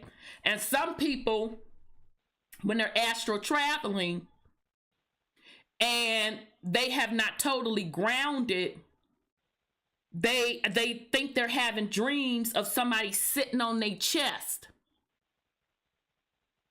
And unfortunately, some of our people have told us, oh, you know, that's a demon fighting you. No, it's not a demon fighting you. That's just your soul, spiritual, astral body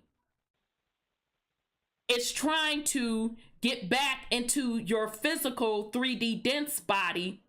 And your 3D dense body is trying to wake up. So you literally trying to wake up, and it feel like something is on your chest and you can't wake up. And you can't wake up because your astral body hasn't returned into the 3D dense body. But as you keep practicing being aware of your astral travel, and the astral travel involves out-of-body experience, that becomes more natural to you. And even that, you are supposed to be practicing. So meaning, practice when you go out of your body, practice sitting on the bed. This how I learned from me. I had to practice sitting on the bed. Then, thank you, Nana Woo, I practiced floating because I said, oh shit, I can float. And then I practiced floating back and forth, up and down. And then I practiced going outside of the house, going down the street. So you're practicing, you're training your astral body. You're training your consciousness to be aware of what your astral body is doing. So yes, that's absolutely important as well. And that'll help you with that falling stuff too. When you're dreaming, you're falling. Some of that also could be because you're new to being consciously aware of your astral travel. So you're not really controlling how you're moving that astral body. Because that astral body, another name for it is Merkaba or Makaba. Some call it a spaceship. But you're flying. You're traveling. So absolutely. Thank you for that, Nana Woo. That is extremely, extremely, extremely important. Extremely important. So that's why, you know, those of you who have watched Doctor Strange, that's why I like that movie so much. Because they were showing Doctor Strange in training mode, learning to do those different things. He had to learn to open up them gateways. He had to learn to create tools. He had to learn, you know, Doctor Strange floated and shit. He called his cape to him. That was his weapon of choice, his cape. You'll find that you're going to create a weapon of choice. But the more skilled you get, that's just going to be one thing. Because you're going to start using plasma energy to fuck people up. And then when you really just fed up, you just going poof. So yeah, very, very good. Oh, Nana, well, yeah, this a lot of this stuff, it's a trip, family. It's a trip. And a lot of us really started first that astral traveling and feeling something heavy on your chest and all that. Y'all didn't experience that shit your whole life. You didn't experience that your whole life. And the church people done told you it was demons trying to get at you, you know, or Big Mom and them, because they didn't know, was telling you that. You know, as children, of course, we really knew how to tap into the absolute. But as we were indoctrinated with the religion and all of this shit, we kind of lose sight of that. But as the precession of the equinox, with this shift, because we are literally in the golden age now, we're at the very beginning stages of the golden age, what they call 2012, and some say now we're really in 2012, we started to become consciously aware of astral travel and these different things. Okay? So some of us, I would say it probably started in the late 90s. And then as we got to the 2000s, it got stronger and stronger, right? So now we're at the point now where we are masters. You're masters.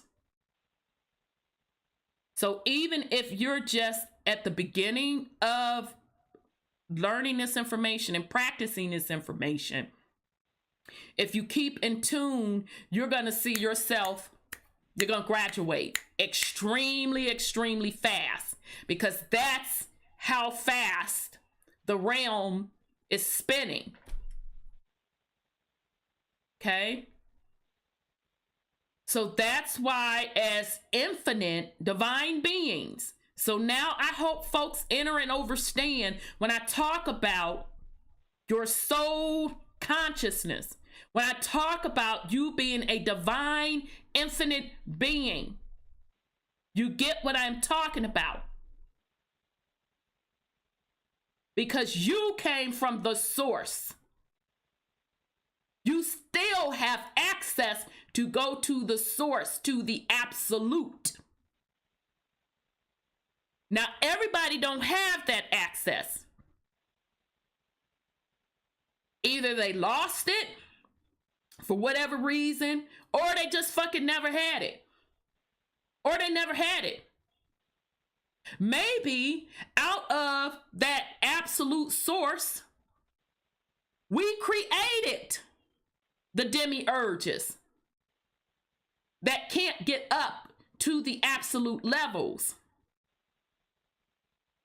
So we could experience muddling down in the muck and mire to work our way back up to tapping in to get to the absolute. But either way, rather we created it from that absolute, or rather not, some from the absolute fell to the lower levels and can't make it back up. It doesn't matter. Because you, as a divine being, have the ability through your soul consciousness to connect to the source to make things happen. All right. Here we go. So, time, space included, hologram, yep. We call thinking. It is the title we assign to that vast pool of energy. God damn it. All I had to do was read another sentence.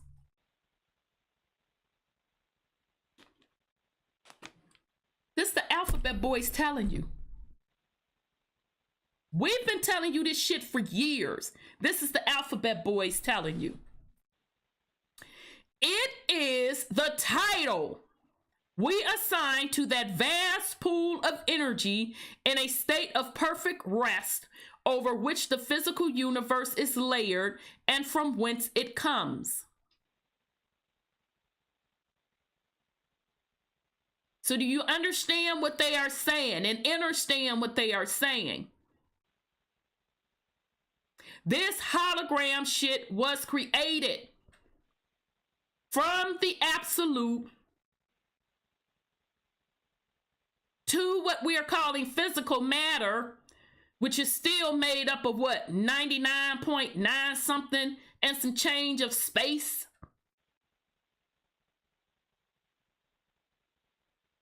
And Brother Sean will always say, we the ones around here fucking naming shit. And I always say, be careful of the fucking titles you assigning to yourself.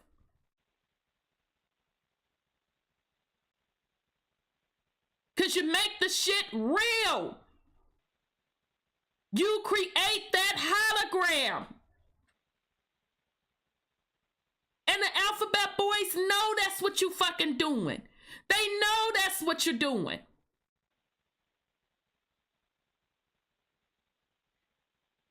So, we are the source. We came from the source. We are the source, and we're creating this hologram. Is that what you're saying? Uh-huh. I had to flip my motherfucking hair back. I wasn't doing that defiantly, y'all. I rarely wear it down for this reason, to be getting on my nerves. Uh-huh. Yep. Mm-hmm. Mm-hmm. And that's that energy they're talking about. Mm-hmm. They're at rest right now. But if we fire up, they in trouble. Exactly. Exactly. It's like Hank. I think it's like Hank, come to think of it. Because Hank was always drunk. Who that the was hell Will is Smith. Hank? Will Smith. In that movie, Oh, Hank. yeah. When he was the alien. Yeah, he stayed pissy as a snake in that movie. Yeah. And as long as he was drinking, nobody had any problems. Child. So that's what we're doing. We're drunk. And they have no problems with us as long as we don't that energy's at rest. Long as, let me give you your bomb, sis, goddammit. Long as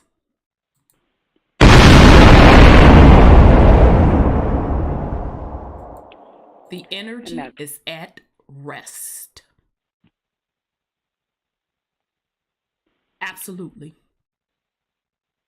But the minute he fired that energy up, it's a wrap. Mm-hmm. It's a wrap. And it wasn't guns. That's what I keep saying. It wasn't knives. Mm-mm. It wasn't fists. Nope. It wasn't cussing people out. Nope. It's just he thought it. And like Superman, too. He just thought it. It's your soul consciousness. Mm-hmm. Connecting to the absolute. Exactly. Whoa. That's why now do you all get Hancock. Thank you, Scotty Saturn. I'm like, who the hell is Hank? I thought it was Hancock. You're right. Right, yeah, Hancock. No, Scotty Saturn dropped that in the chat. Yeah, Hancock. Yeah, because like I said, why do you think they spend so much energy, time, fiat to keep you focused on everything else? Watching TVs and playing with computers. Yeah, literally people are tuned into a program of two old ass white men to rule over you. And in the meantime, they trying to keep you distracted to do this. They want to ring that motherfucking bell to reset consciousness, energy, frequencies. That's what this is about.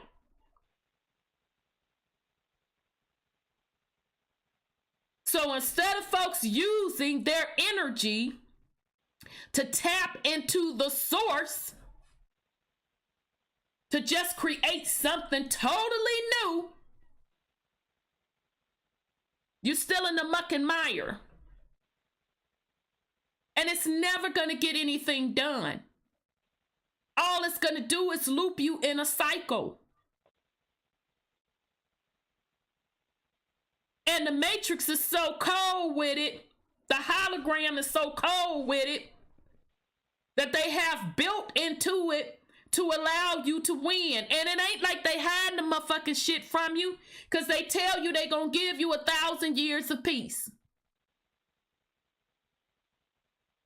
And people ride with that shit. Oh yeah, we're entering into the 5th dimension. We're gonna get 1,000 years of peace. Bitch, what?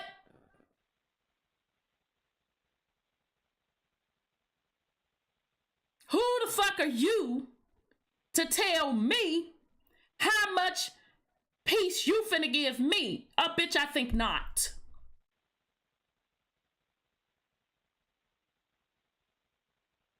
When you are supposed to be tapping into the absolute to destroy and create.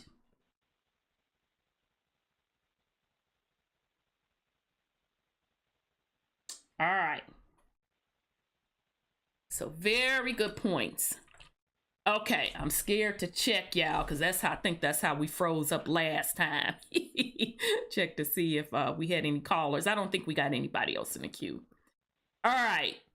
Okay, all right. We talked about the titles. Let me see. Title. All right. Incidentally, to describe this, Bentoff uses the analogy of a very deep sea. I can't make this up. So Amari, Sweet Pea, I hope you still here. I just said this, but now here the alphabet boys and I'm finna say it. Bentoff uses the analogy of a very deep sea, comparing the still depths of the sea to the dimensions of the absolute, while assigning the storm-tossed waves above to represent the physical universe with which we are familiar.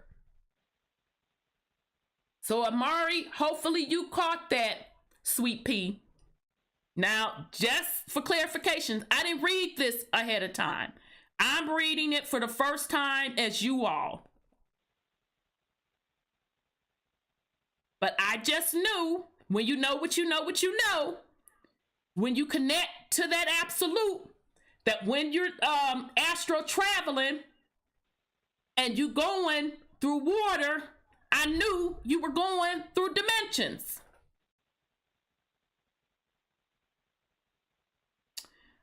All right. The slightly agitated currents of the sea to be found in between the turbulent surface and the totally still depths represent energy in the process of either going into rest, i.e. approaching infinity, or coming out of rest. So those of you, when you're astro traveling and you dreaming, you in the deep water, because some of you, you'll get scared. Y'all know what I'm talking about. You'll get scared. And then you're like, I'm drowning. And then you wake up. When all you were actually doing was going into another dimension to tap into the absolute. So that's why I talk to you all when you are astro traveling and you are consciously aware that you're astro traveling. The biggest hindrance is fear. And that's okay if you get fearful. You just have to keep trying it. But if you block it off because you got scared and say, I don't want to do that no more, then you're not going to reach higher levels. But if you wake up and you say, damn, I got scared, that's okay. I'm going to go back in there. And it's going to get easier and easier to you. And then it'll get to the point where you're not even going to experience going in the deeper waters. You're just going to be at the absolute because it's going to come natural to you. Okay. But yeah, that was pretty powerful. I'm still tripping, y'all, that the alphabet boys and them put this shit up in here. I to be real, I'm straight tripping. They got it all in here. All right, 24. Shit, said 24. 24. From Big Bang to Taurus.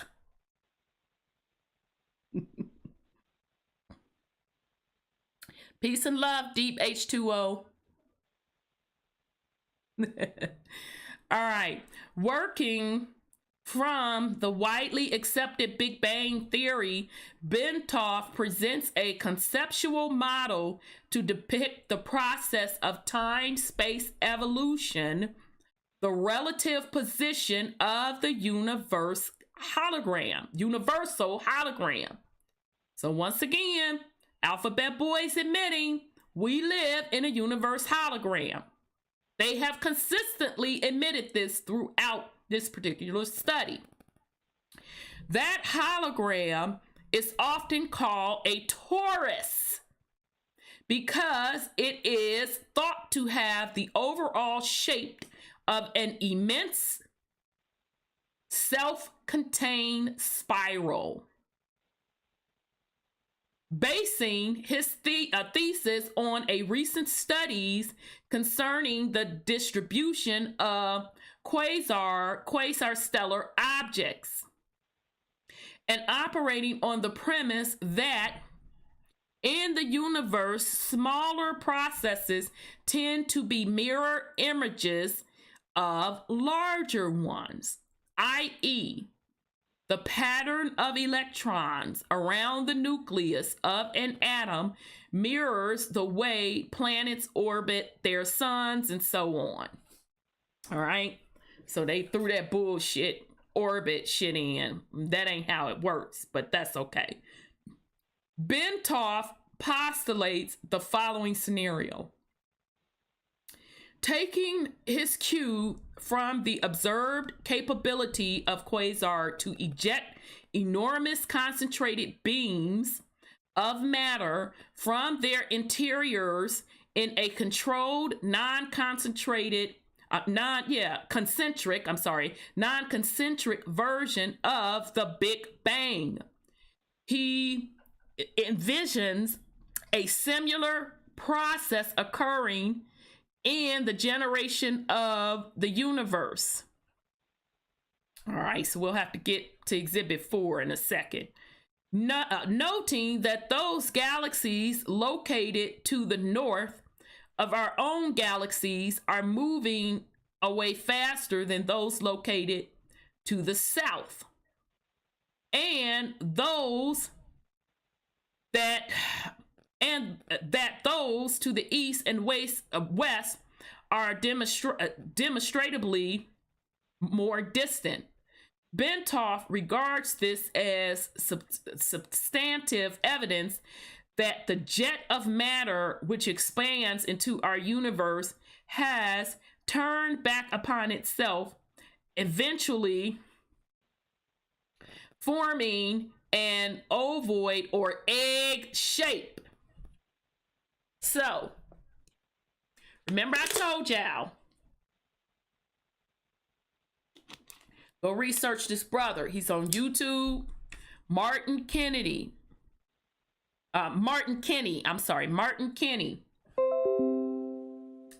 It's called The Cosmic Egg. And he shows you the hidden lands, and he shows you the Taurus. And he shows you how the Taurus spins, and within that Taurus, he places what they're calling the planets, which are really stars or energy centers, match these particular hidden lands. And how, based on how this Taurus turns and precisely where the Taurus energy is at, determines the precession of equinox cycle. Okay, so I find that highly interesting that the alphabet boys are pretty much saying what Brother Martin Kinney said, except the alphabet boys are making it like it's this big thing from outer space. And that's where they're fucking lying to you at. Sorry, go ahead, sis. So this comes to my mind. Distance, space, and time, right? So prophecy happens not because it's a straight line, because in prophecy you can only see the points on the line, mm-hmm. and you can see maybe to the end if you're lucky. Right. But for energy, it has to be a spiral, mm-hmm. an ovoid spiral that spirals on itself, so that it can see every point of the past, the present, and the future. Very good. Giving you a bomb. Absolutely. So when we have the energy to see the back, the present, and the future, it's because we're on a spiral of time, of energy going around and oscillating, not like a line, because you can't see right on a line. That's right. That's right. That is correct. And remember, you have a Taurus field as well. Exactly. And that's the frequency of the spiral. Exactly. That's our force field as well. Absolutely. So they can literally measure your frequency in the physical. Mm-hmm. So meaning they can put a UV light on you and they can see your physical Taurus field. And guess what? When you astral travel, they can see that Taurus field. They do that with EEGs on your brain. Exactly. Yep. We talked about that before. Absolutely. So NASA's concept, never a straight answer, of everything being up.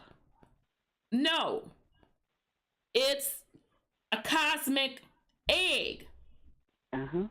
So the egg represents the Taurus field, the magnetic Taurus field,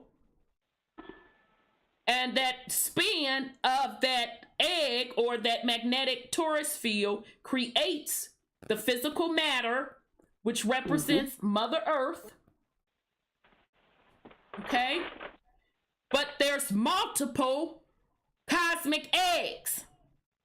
Yeah. So that's when we're talking about the multiverses.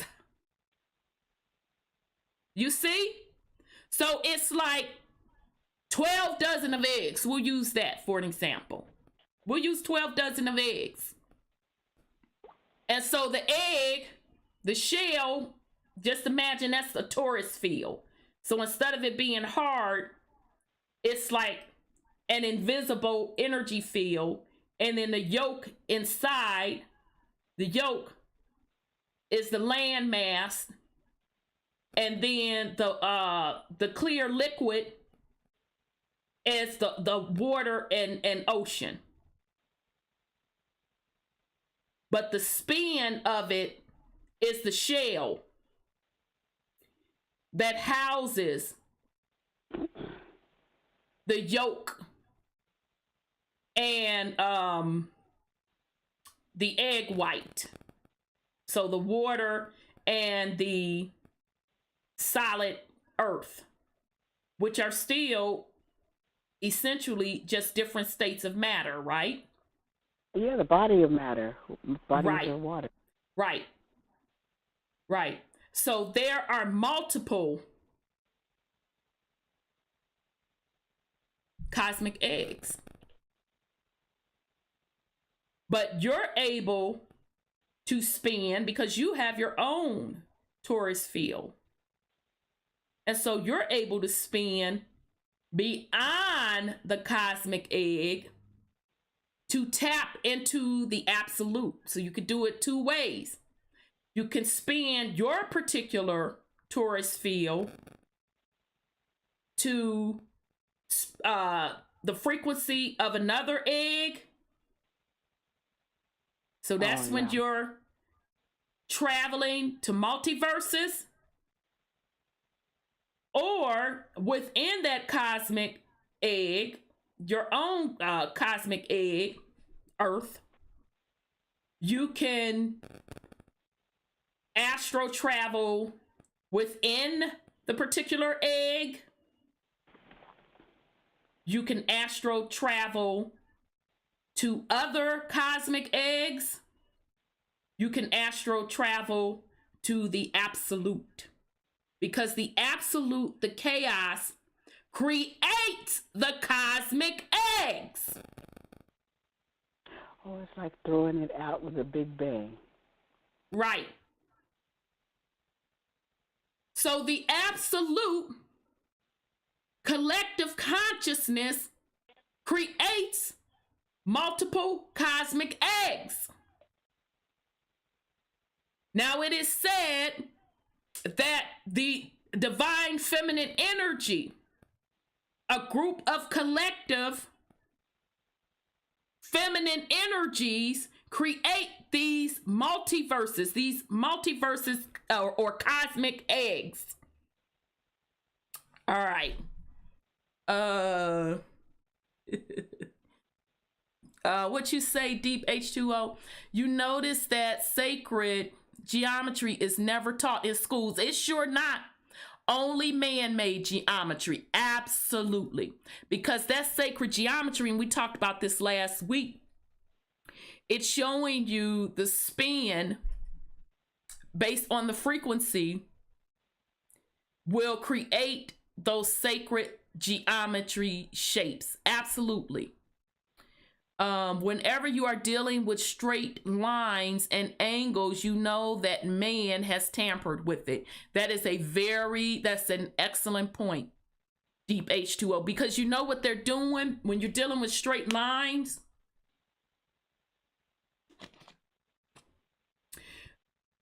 They're breaking up that particular frequency. So, for example, let's take a snowflake and how the intricate details of the different lines.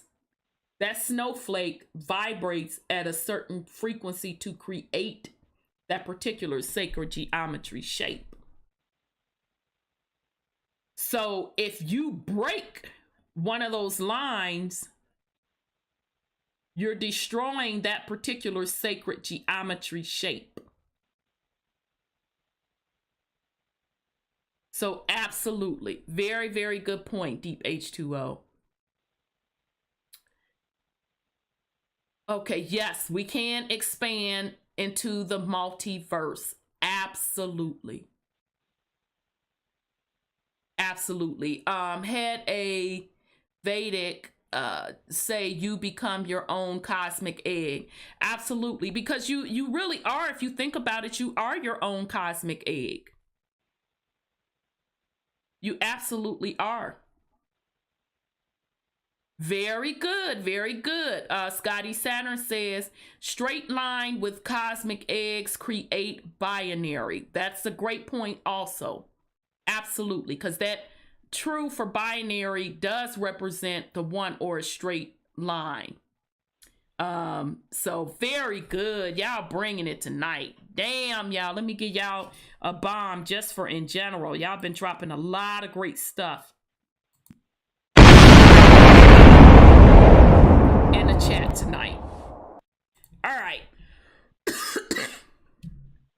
All right, so where were we? All right, we said into region, trying to figure out where he was, where we are. Okay, noting, I might have to reread it because I didn't lost exactly where we were. Noting that those galaxies located to the north of our own galaxy are moving further away. Yeah. I see what they were trying to say with that. They didn't explain it all the way as clear as they should have. Anyway, he sees matter in our universe entering the Ovid pattern following ejection from a nucleus composed of extremely compressed energy through a white hole. At the end of its trip to the far end of the ovoid, he sees it's departing via a black hole.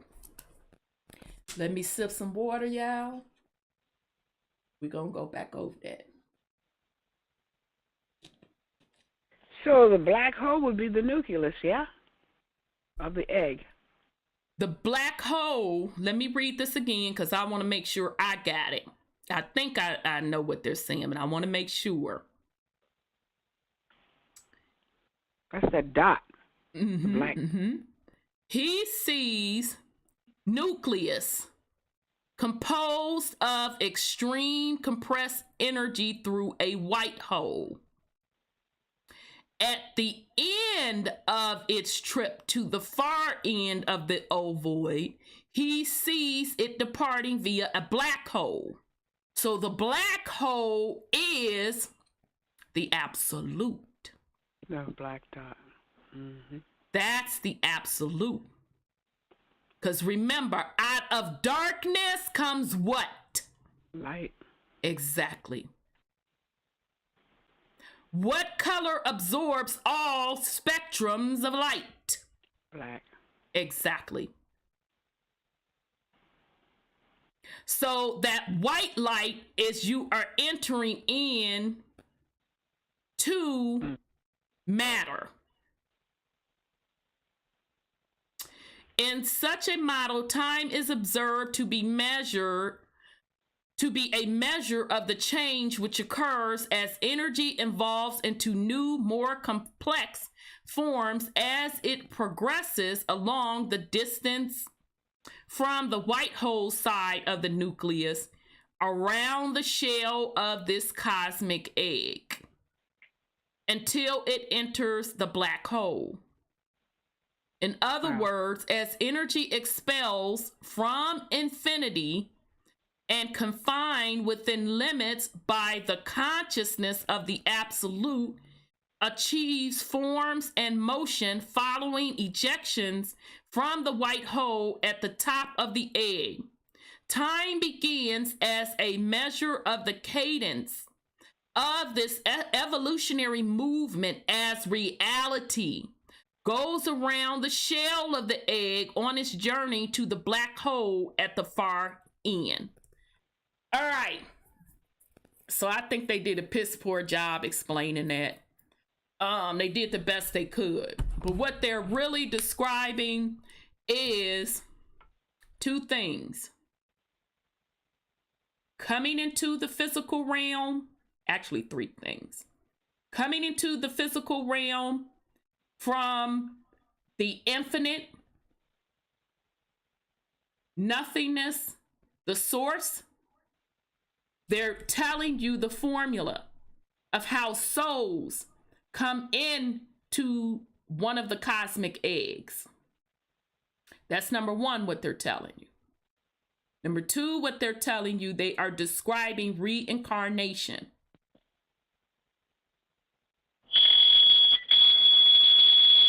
So when they talk about that white light,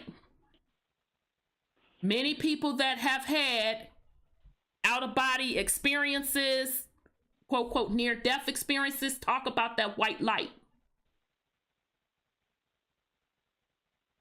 Because that white light is, quote, quote, it's a gateway. And Bobby Hemmett, that's why I love and respect Bobby Hemmett. He talked about when you're transitioning to concentrate on where you want to go, and where you want to go to the dark side. That's exactly what the fuck he said. You want to go to the dark side. You want to make sure you're going back to the absolute, to the source. Because the white light can just divert you to a holding pattern still within a cosmic egg, or divert you to another cosmic egg for reincarnation. Now, if that's what you want to do, you can truly freely do that. But if you want to be consciously aware of that, that's why he said you're supposed to be picking the dark side. You're supposed to be concentrating on going to the absolute, the source, right? So that's what they're describing. And the third thing, they're describing to you how the universe was created. Right, they are. That's what the Big Bang is. I'm sorry, go ahead, sis. Oh, it's actually telling how matter is created. Absolutely, sis. Let me give you your bomb. Absolutely.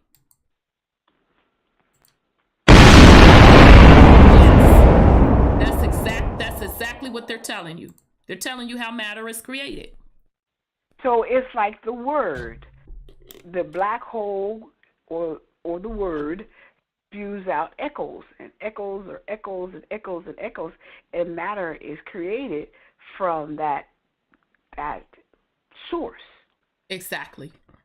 And it just continues to create and create and create and create. Exactly.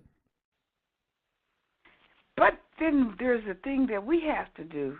Choose what experience we want to have. That's the key. Another bomb.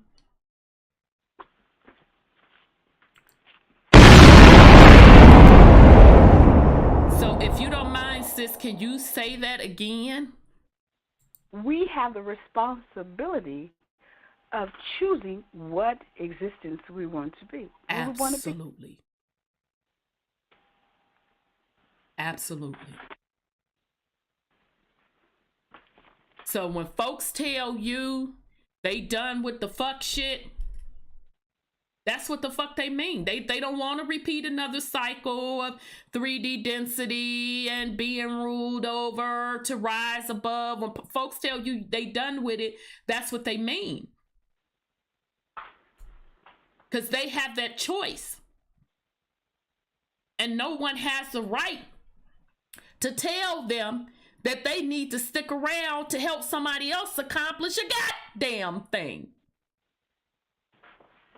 Just like nobody has the right to tell someone that want to repeat a cycle, that want to still be in the matrix. That's their experience. That's their business. So, let me see. Wow. Deep H2O. I'm sorry, go ahead, sis. Kind of explains that white light that I saw when the consciousness was restored to the darkness. Yep. Which, yikes. Mm-hmm. Yeah, because it's that white light you see. Yep. Yep. So Deep H2O says ovoid, ovary, oval. Yeah, female. Office make you understand the esoteric meaning of that equals divine feminine. Absolutely. Absolutely. Absolutely. Okay. Oh, we're doing good on time. So 25. Our place in time. Oh, damn, y'all. Before we get to 25, below YouTube, y'all can't see it. Let me move it up a tad.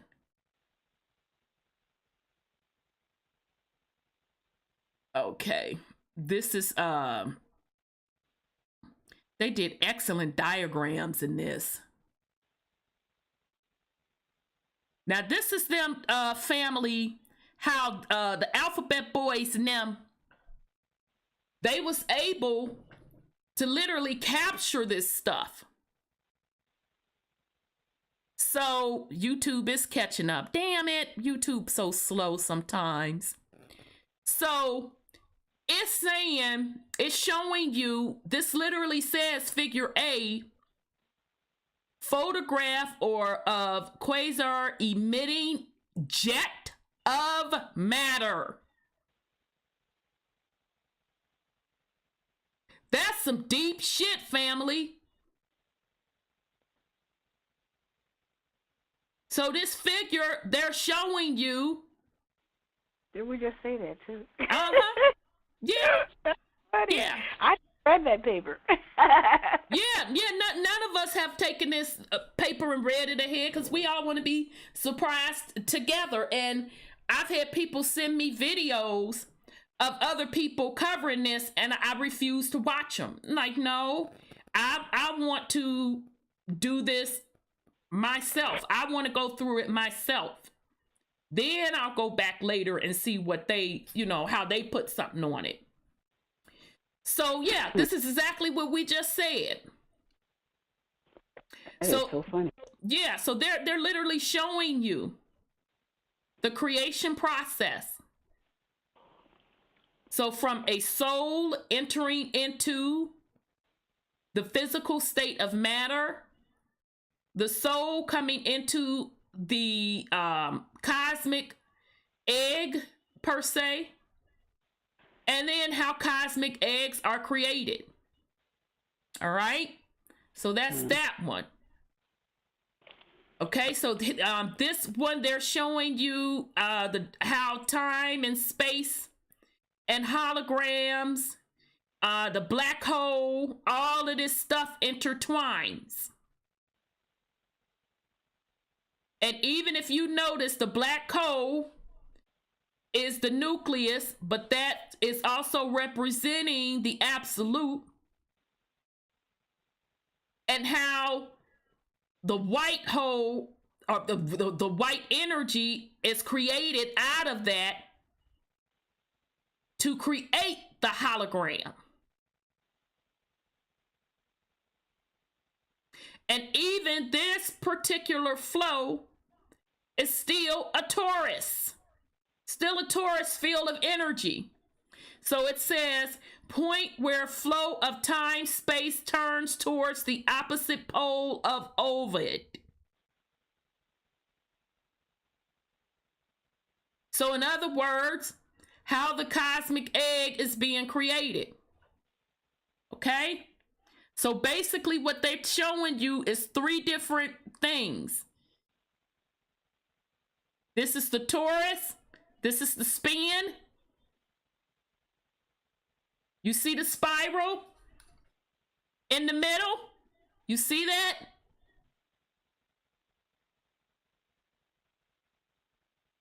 And what else is represented like this? Isn't those DNA strands represented like that as well? Then you see the overall energy Taurus field. So now let's think about this in relation to your body. So this representing your body and the chakras and how they spin. And then this part out here, the Taurus, is based on how this Taurus spins. So how fast this Taurus spins, at what frequency this Taurus spins, is based on how your chakras are spinning. Okay? But it's the same concept. So they're just showing you here how the cosmic universe egg spins. But that's how you spin also. As someone mentioned in the comments. Absolutely. Okay? So here they're just showing you also how the cosmic egg is created from the black hole nucleus to the white light, and then the hologram is created. Okay, so they're literally in this one showing you the jet of matter.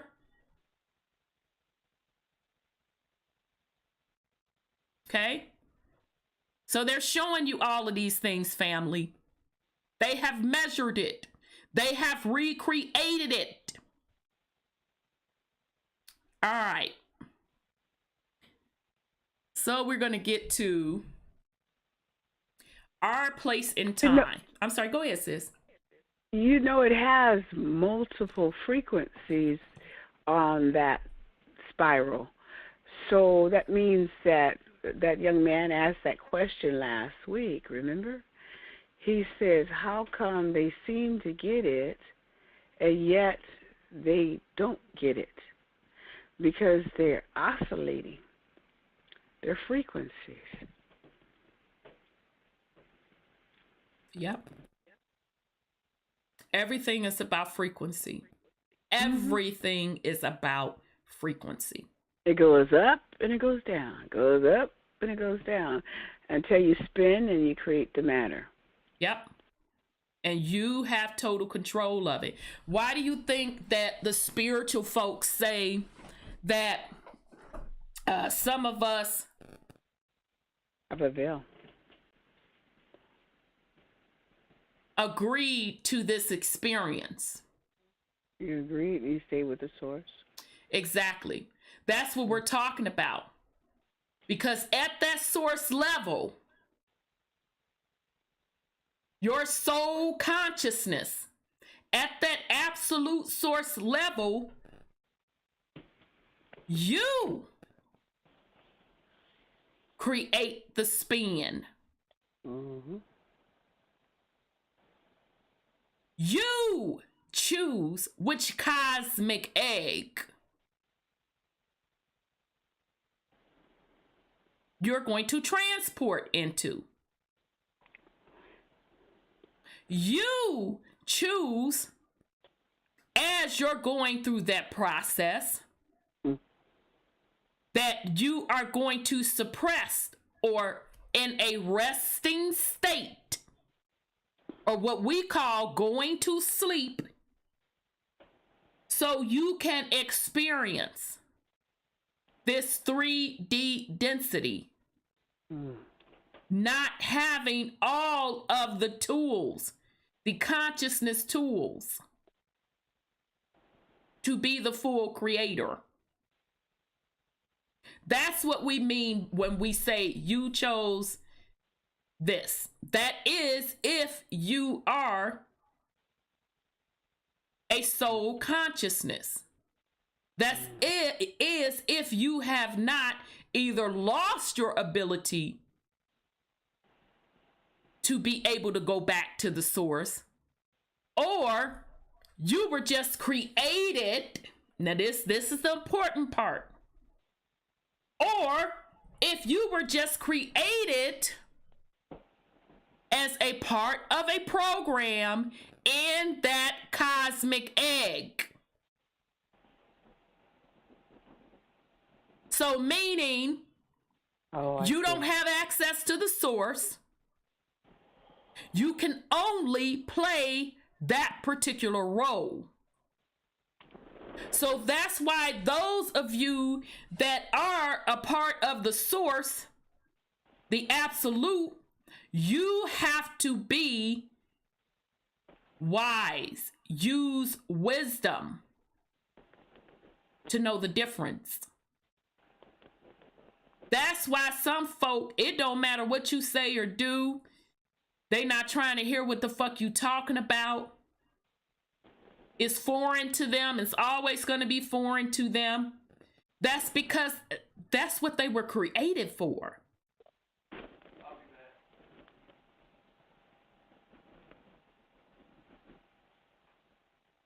All right. Bumps on logs. Yeah, and that's okay. We wrote it in the program. Just sitting here chilling because that's all they're going to do. We wrote it in the program.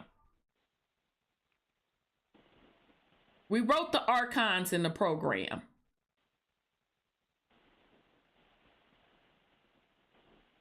And so could it be that part of that experience as a soul consciousness coming from absolute and this particular cosmic egg, you want it to be stripped of everything, or you're not even stripped of it because you still have it. You wanted it to be in a resting state to get through all of these programs, these Archons, overcoming those fears, to start to unwaken, get out of that resting space, to only go back to the absolute. Do you know that they're very interested in black holes right now? Yeah, that don't surprise me. Very, very interested in them. And this is telling why. Because they know that black hole is probably able to create the entities they want to capture, like us. And the thing, and where they're making their mistake, and they know they're making their mistake, and that's why they can never get beyond this cosmic egg, is because we just are. Yeah. We're absolute. We came with the sound. So they exactly. We just are. Yeah. There's no time limit on it. There's no space. We just are. So they can neither create nor destroy you. They can't even recreate you. They have tried. They keep trying over and over and over and over and over and over and over and over and over and over and over again, but they can't get to it. That's true. The best they can do is to distract you, to keep you at a resting state, and to cipher off, to show you how bad of a motherfucker you are. Oh, this hair getting on my nerve. That's why I'm with my hair now. To show you how bad of a motherfucker you are, for somebody to cipher off of your resting state, you're not even at your ultimate motherfucking level. You at your resting state. Vampire. That's how powerful you are. They cipher your energy to exist off your resting state. Vampires. Exactly. That's all they can do. Or parasites. Either way, same difference. Exactly. Exactly. And even if you allow them to wear down your energy and you keep repeating cycles, your soul consciousness will eventually get tired of and be like, you know what, fuck y'all, fuck this, I'm out.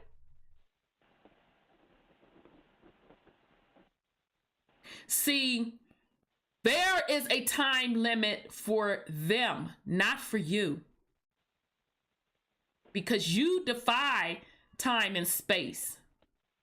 You are in infinity. You are a part of that source. The cosmic egg is all the fuck they got. Timeline continuum. We're a continuum. And we are allowing them to have that. Mm-hmm. And even that ain't gonna be long. They ain't even finna have that long. Because we built into the program that the cosmic egg herself can shake motherfuckers off when she ready to shake motherfuckers off. And that's the point we are at. So they're trying to create these holographic AI universes to exist and to take the ancient ones with them to cipher more energy off, and it's not gonna work.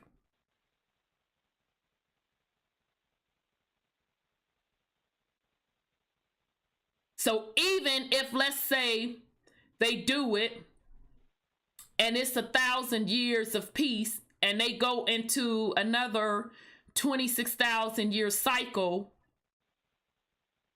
and the absolute time and space does not exist, that shit don't mean nothing. Not to a divine being.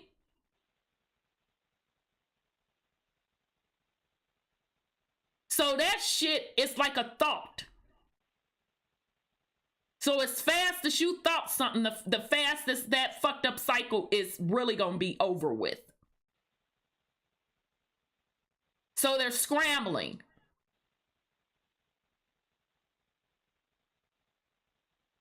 They can't control the weather no more. They trying their motherfucking best. That's why one day you bundled up, next day you in flip-flop motherfucking shorts. They can't control the weather. The realm is moving on. They're trying to control the people. That ain't really working. So even though you may think they got the masses controlled, it's still not enough. Because you only need a certain percentage to make shit happen. So they're definitely scrambling. So just sit back, keep doing you, keep tapping in the absolute, keep creating what you want. And you're just going to continue to see the shit dissolve. And you're going to see them get more and more desperate. Because 2020 has been an MF for all of us. But I look at it as in a good way. All right, so 25. Okay, we're doing good on time, y'all. Our place in time. The observed distribution of galaxies suggests that our particular universe is located near the top of the egg at the point where matter begins to fall back onto itself, thus explaining the reason why the galaxies to the north are seen to be moving away more rapidly as they are caught up in a downturn of the stream of matter towards the far end of the cosmic egg. Exhibit 5. Next page. Layered over this cosmic egg is an absolute. See, sis, we some bad mofos. Did we not say this? Layered over the cosmic egg is an absolute which sustains the radiating nucleus from which the original jet matter issued forth. As the stream of matter moves around the ovoid towards its destination at the black hole where it... Okay, so they explaining that. We went over that. I'm pointing. Y'all can't see me by pointing. They're explaining that and they're explaining this. That's the spin. Will reabsorb into the radiated nucleus and then the absolute. It generates the interference pattern within the cosmic egg, which constitutes the universal hologram or Taurus. Okay, so we already talked about that, right? So they sat and told you in one part about the planets and all that bullshit, and I told you no, they're deceiving you with that part because it's really about the energy and the spins. And I specifically said, go look up Brother Martin Kinney's video about cosmic egg. And then they fucking turned around and said cosmic egg in here. So they fucked around and had to tell on themselves. But they had to keep in your mind this whole picture of outer space and all of that shit. Okay. All right. So it generates the interference pattern within the cosmic egg, which constitutes the universal hologram or Taurus. Right? So again, let's talk about this egg. You got the egg, which represents the shell of the egg, represents the Taurus. Okay, just in this example, the shell of the egg, think of it as an invisible Taurus field. Then inside the egg, you got the yolk. The yolk represents the state of matter of Earth. All right, so the land.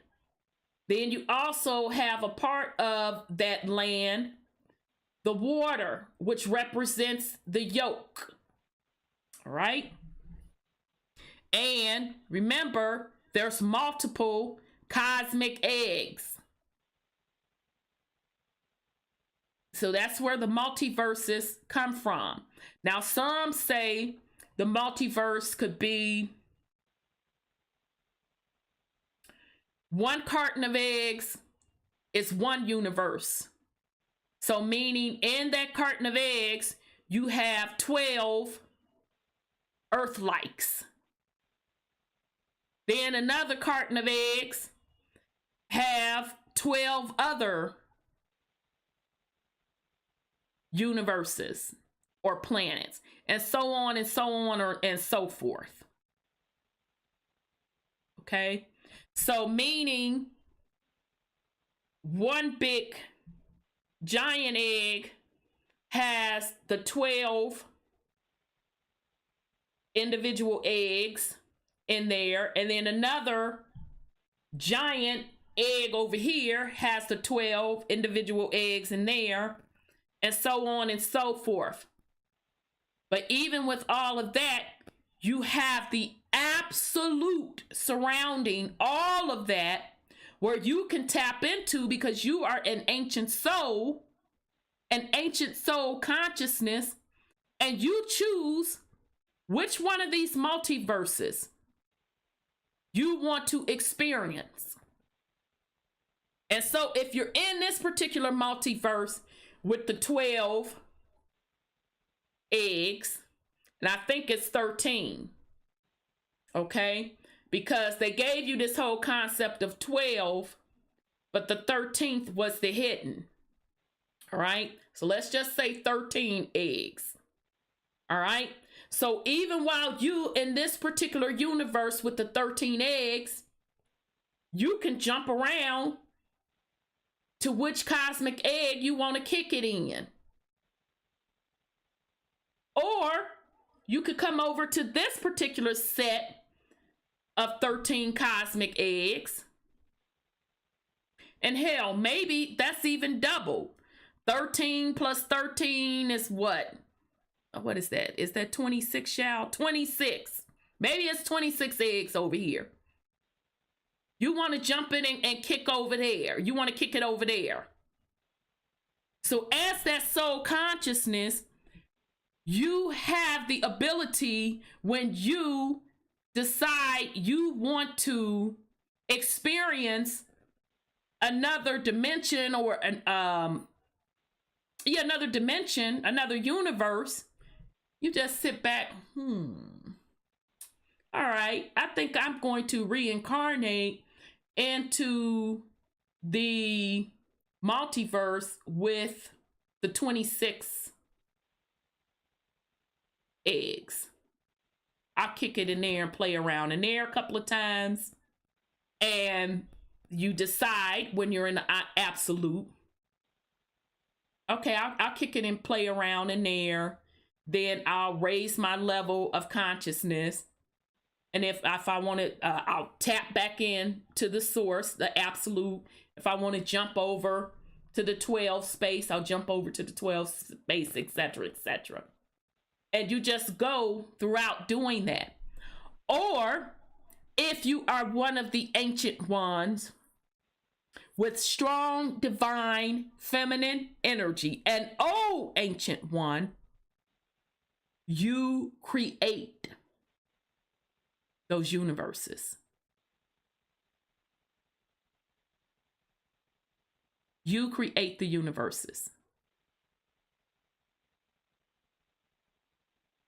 All right. Okay, so 7. Huh? That reminds me of Brother 7. What Brother 7 say? Shout out to Brother 7 too. Yeah. He said that the source creates us to seed different universes. So once you reach that level, that's what your job is to do. Absolutely. Absolutely. Yep. Interesting. That's why I always say, create the world you want to live in. Mm-hmm. We making it complicated when it's really not in the grand scheme of things. Well, I think the problem is they always talk about death. And the final frontier is death. That's all you live for, is to die. So you have to create your life before you create your death, because you need to live first. So I think that's what people get caught up in, is the idea Absolutely. of what they consider dying. Right. That's why I say when they do those heart monitors and the EKG, EEGs, and all that other GGGs, that's when they say you're dead. But that's not necessarily true. That's not necessarily true. Mm-mm. For us. Right. So Henrietta Freck, is that her name? Lacks. Ooh. Right. So you Henrietta. read something in the ether. So basically you went in the ethers and you heard a conversation I just had two days ago about Henrietta Lacks. But go ahead, Right. sis. She is continually living. Absolutely. Because she seeded this universe with her cells. So. And do you think it was an accident? It's so interesting you brought that up. So just show you, this is an example, family, once again, how energy connects and travels. Now, I literally just had a conversation 2 days ago with a coworker about Henrietta Lacks. He brought it up. A white dude. And he said it's just so powerful how that woman, Henrietta Lacks, her cells are used for the foundation of medicine. And I said, yeah, it's very powerful, isn't it? So I'll tell you all the conversation I had with him, how we got to that point. But to make the point that sis is expounding on, do you think it's an accident that they used a melanated woman's cells for the experimentation, for the foundation of vaccines, cures, and all of that? No, it's not an accident. Because they know that melanated women have the oldest DNA.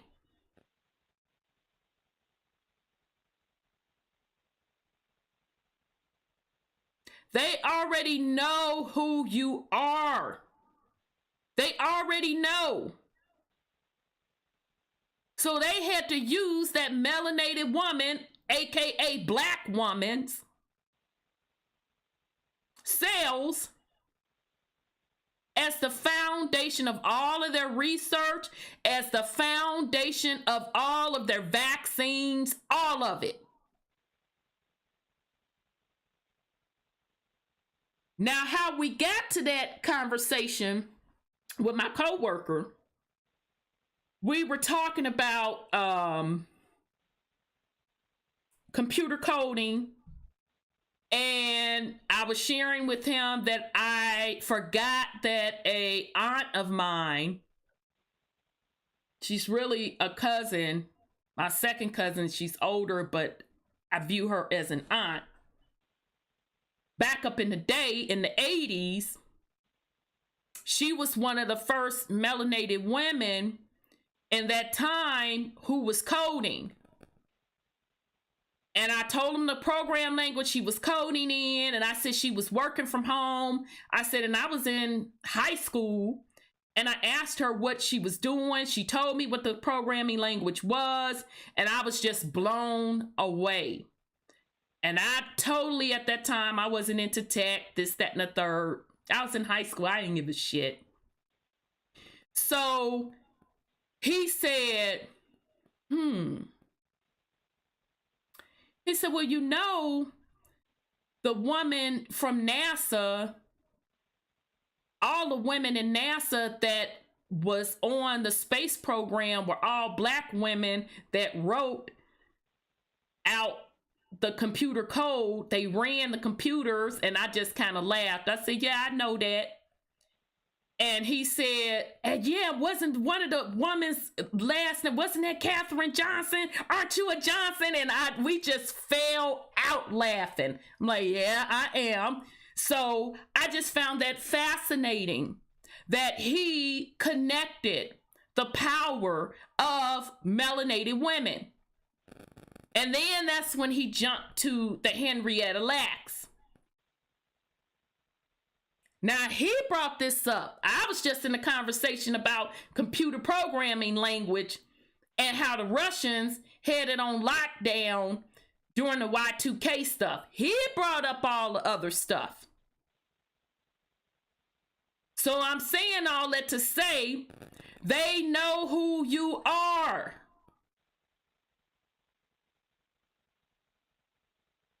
They're studying you. This stuff that we are going over, that is studying you. The ancient ones. All right.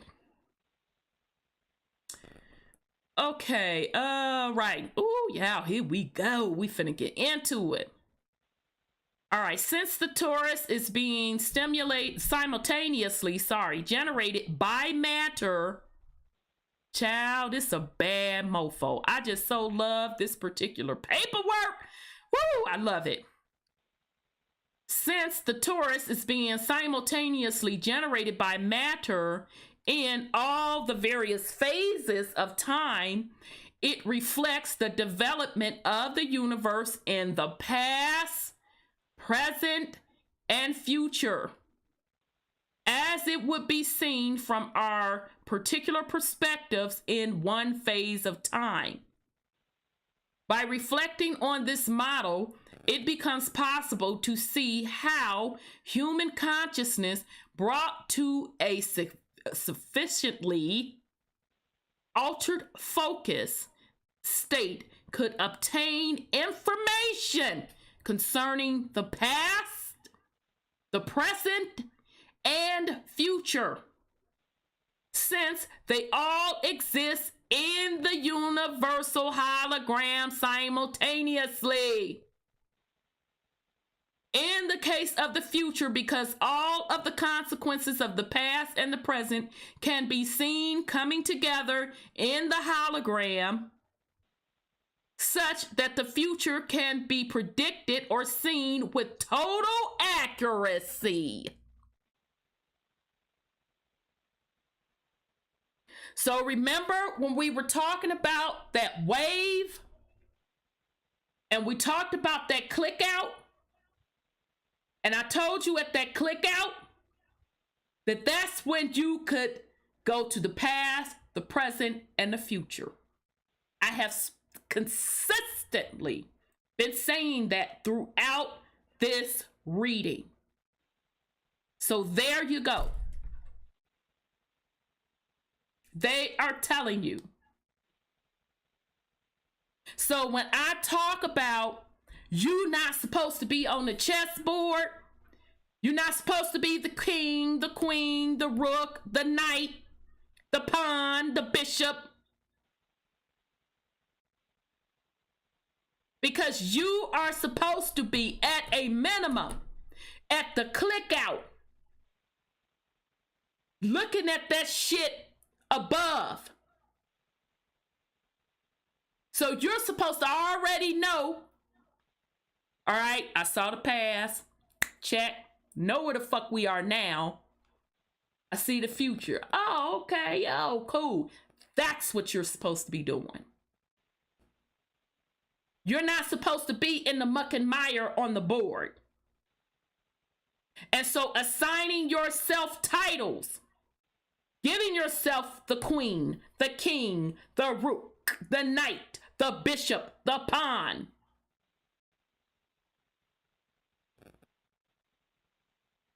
You're not defying time, space.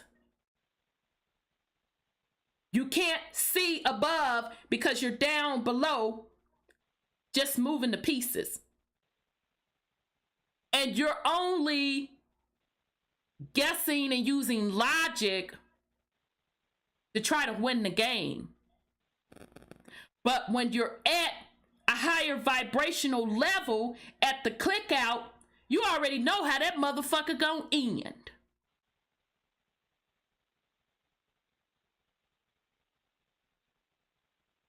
They're telling you. They are literally admitting it. You have that ability. Right now, in the present, you have that ability. So that's why I'm so strong when I say I don't give a fuck about Trump card, Q, Elemento P, them. I don't give a fuck about none of that. Bring me something back from the realm.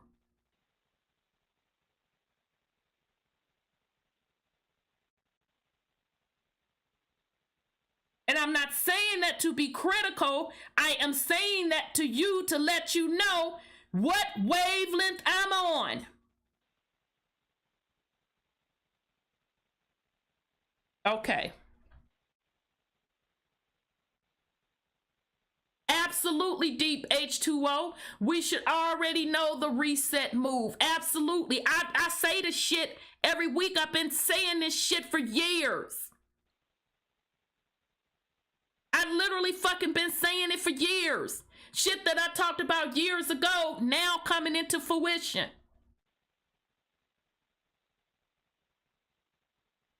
It's not that I'm brilliant, it's that I tap into the source.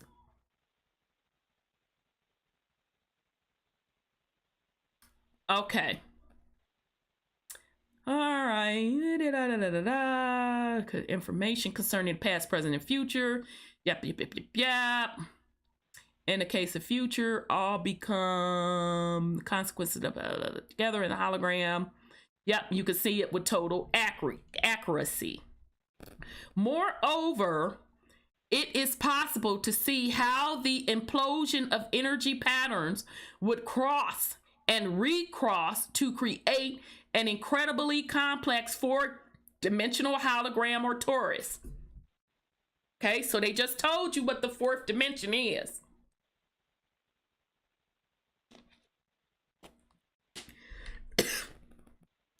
Four-dimensional hologram or torus in spiral shape in reflection of the multi-dimensional development pattern of evolution. All of the movements of the energies which comprise the universe leave their mark and hence tell the story throughout time. Absolutely. So basically, they're just telling you that if you are tapped into the source, You're utilizing clicking out that time, space that you can see across past, present, the now, and the future simultaneously. You can look at the Taurus and see the timelines. That's all they're pretty much telling you, because the energy leaves its trace. Because the energy that creates the matter leaves the record. Where else have we heard about the records? People talk about these Akashic records. You get it?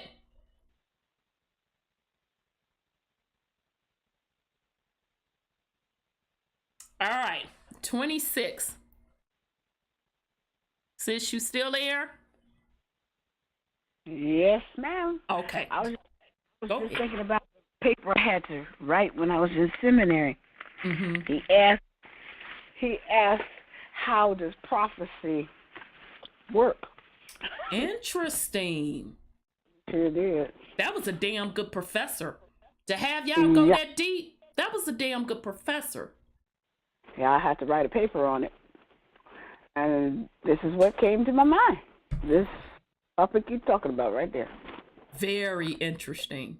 Well, shout out to that professor. Yeah, he's long gone, I'm sure, but he was sick at that. Oh, yeah, he did pass. His wife passed first, but never mind. That's but anyway, that's okay. It's a time line, space continuum. Yep. It's not a line from point to point set on the line of time like they have it. It's in that tortoise, and it's spiraling, and you're on a point where you can see the front, the back, the present, and the future. All at once. All at once. Yep. He says, Yep. He said, very interesting. I should find that paper somewhere. Yeah. Wow. Well, shout out to him. Mm-hmm. Shout out to him. He wanted to know how it works. Because they don't know, well, they probably do now, but especially after tonight's topic, well, the military obviously have been investigating it. Absolutely. They obviously been investigating it. Yeah, because they want to know, how do we know if you don't do this for us, this is going to happen to you. And the thing of it is, the Archons, why they're fighting for dear life, because once enough folk get out of the matrix through their consciousness, that's a wrap. Yeah. I don't know how they're going to survive. And, personally, that's not my motherfucking concern nor my problem. Well, they didn't put all that stuff to kill us, the fluoride to make us docile, So a lot of people have learned to not use those items. So now they're going to try to control what we can use.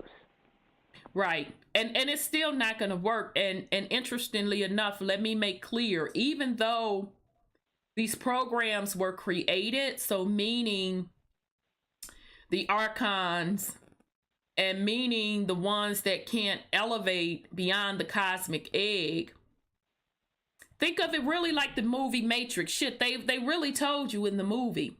The program got sophisticated and said, oh, shit, these motherfuckers can destroy me anytime. So there was just a corruption in the program. It's just a temporary corruption, that's all. Mm-hmm. So all of that shit is being cleaned up. Exactly. All of it. See, the thing is that we're starting to come online. Absolutely. Come out of the resting state. Come out of the resting state. It's just like a dinosaur, a dragon, has a certain amount of years to rest, and then they come awake. Right. Right. Exactly.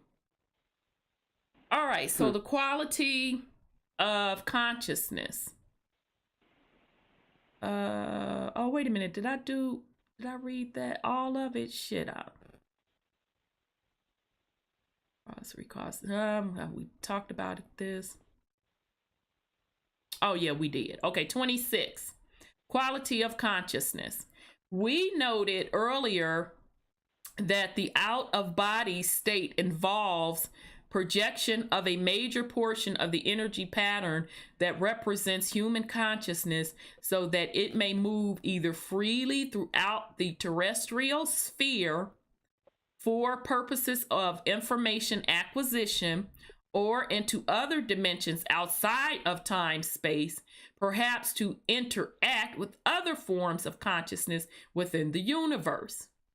Consciousness is the organizing and sustaining principle that provides the impetus and guidance to bring and keep energy in motion within a given set of parameters so that a specific reality will result.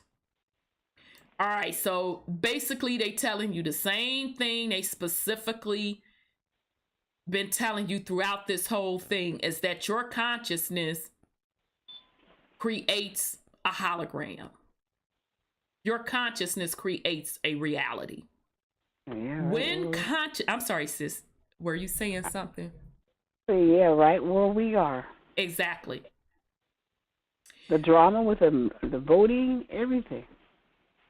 Yeah, absolutely. I'd be goddamn if I waste my precious energy on that bullshit. They got me all the way fucked up. All right. So when consciousness reaches a state of sophistication in which it can perceive itself, its own hologram, it reaches the point of self-cognition. Human beings have this form of elevated consciousness, as does the absolute, but in case of the latter, it is a function of energy and its associated quality of consciousness in infinity, omniscience, and omnipotence in perceptual unity.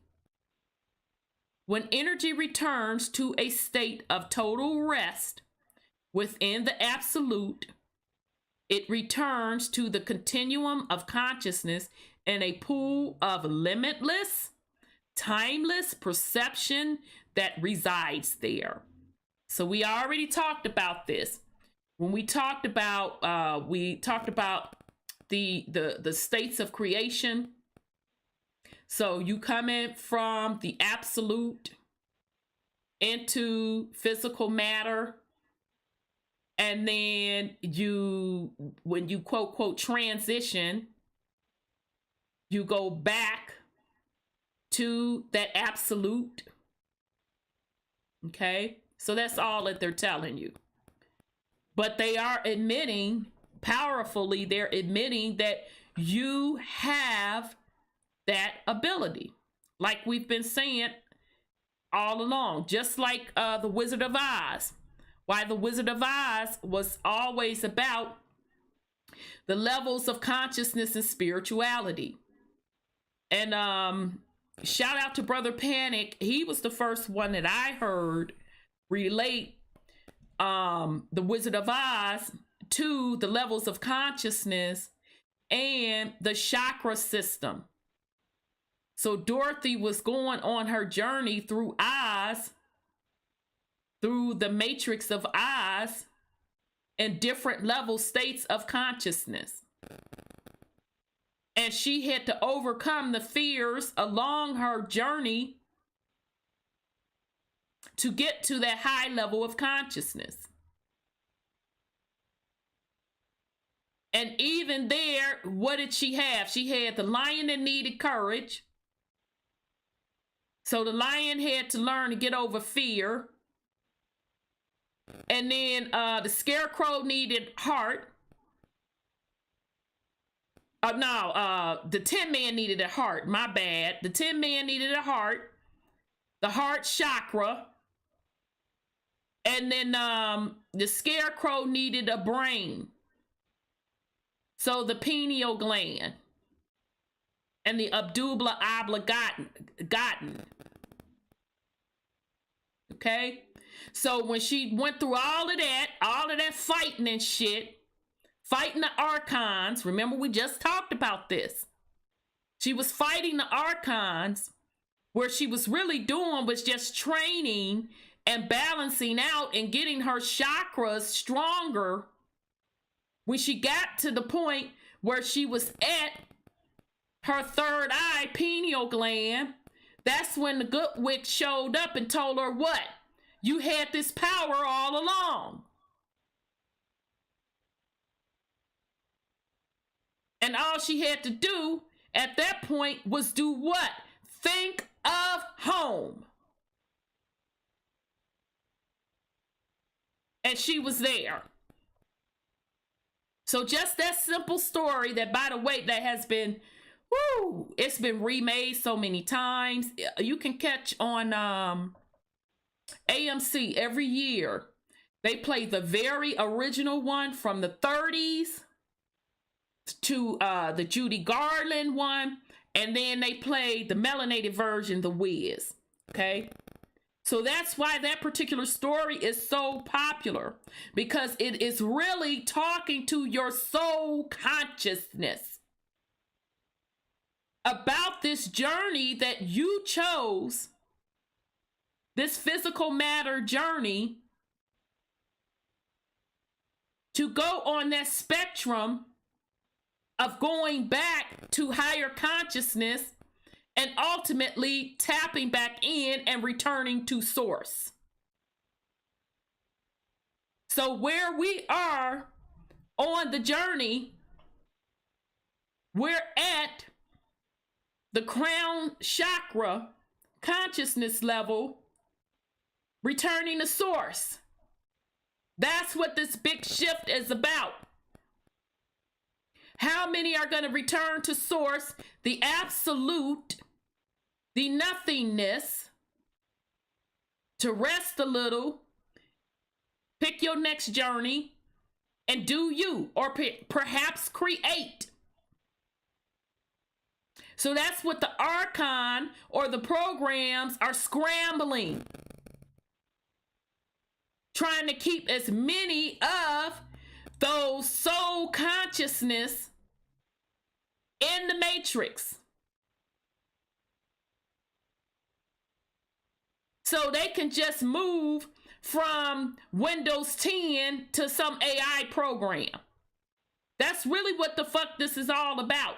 That's the reset. All right. What are we on time? Oh, we got 15 minutes. We doing real good, y'all. We moving. What y'all talking about in the chat? Yes, Deep H2O. They have fabricated the natural order of things. So when we break through, it's troubling to them because they have spent so much time and energy trying to contain us, and it can only work for a limited time. Yeah, because that frequency of that program, of that containment, it's run out. It's run out. So think about Windows and how Windows keep going from different versions. So remember, like Windows 95 kept going, version 1, version 2. Every time you motherfucking look around, you had to reinstall a new version. That's the containment to stay into 95. And then when it was time to bring on stronger software programs, pay attention to what I am saying. When it is time to bring on stronger software programs, what do they have to do? They have to give you a newer version of Windows that newer version is equating to the resets.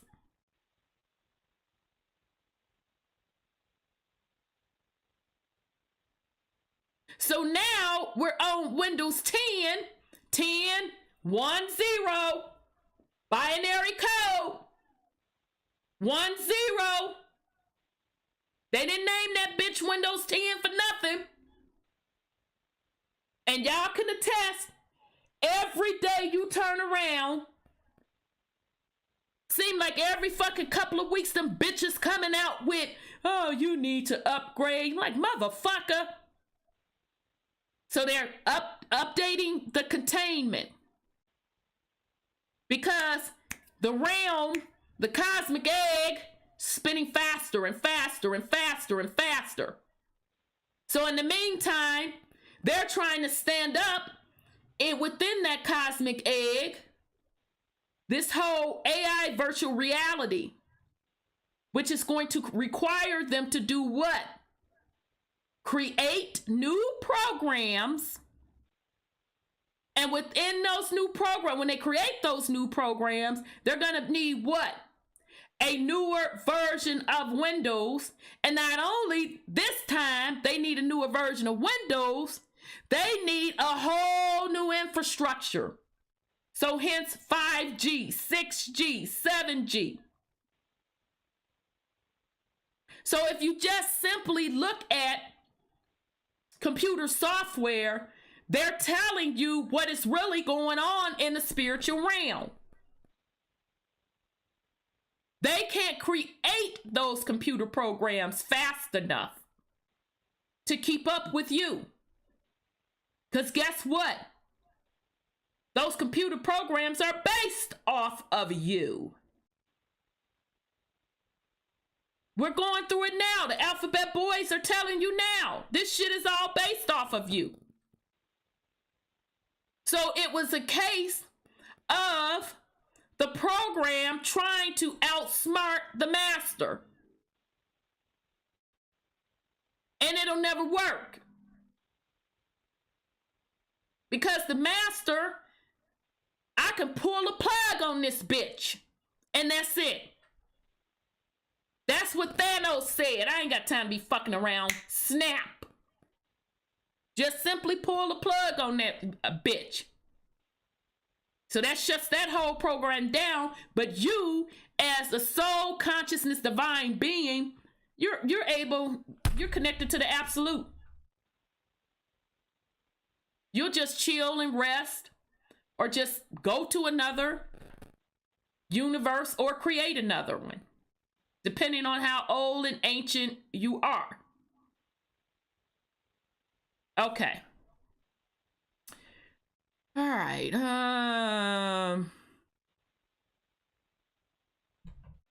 Okay. Shit, I done lost where I was, y'all. Oh, we did get through 26. Okay. All right. So just to read the last part of it. Reality. Oh, I'll go back up a bit. It accounts for the organization of the energy patterns which constitute our physical body, but it is distinctly separate from and superior to it. Okay. So again, it's telling you that the energy is far superior than the physical body. Since consciousness exists quite apart from and outside of reality, beyond the bounds of time and space, it's like the absolute has neither beginning nor end. Remember, I said that earlier. We just are. Reality has both a beginning and an end because it is bound within time space. Let me say that again. Reality, i.e. the matrix, has both a beginning and an end because it is bound within time space.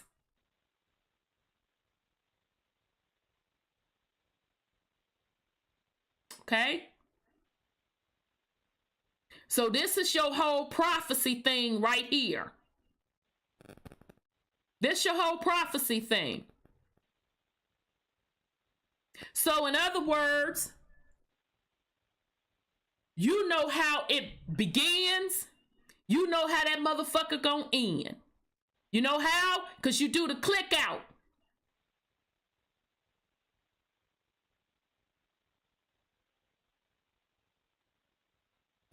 All right, but the fundamental quantum of energy and its associated consciousness is eternal. But the fundamental quantum of energy and its associated consciousness is eternal. That is why I say this is about your soul consciousness. Not about a Q elemental P now. Not about a trump card. It ain't about none of that shit. Not about no paperwork. Not about no title. This is about your soul consciousness.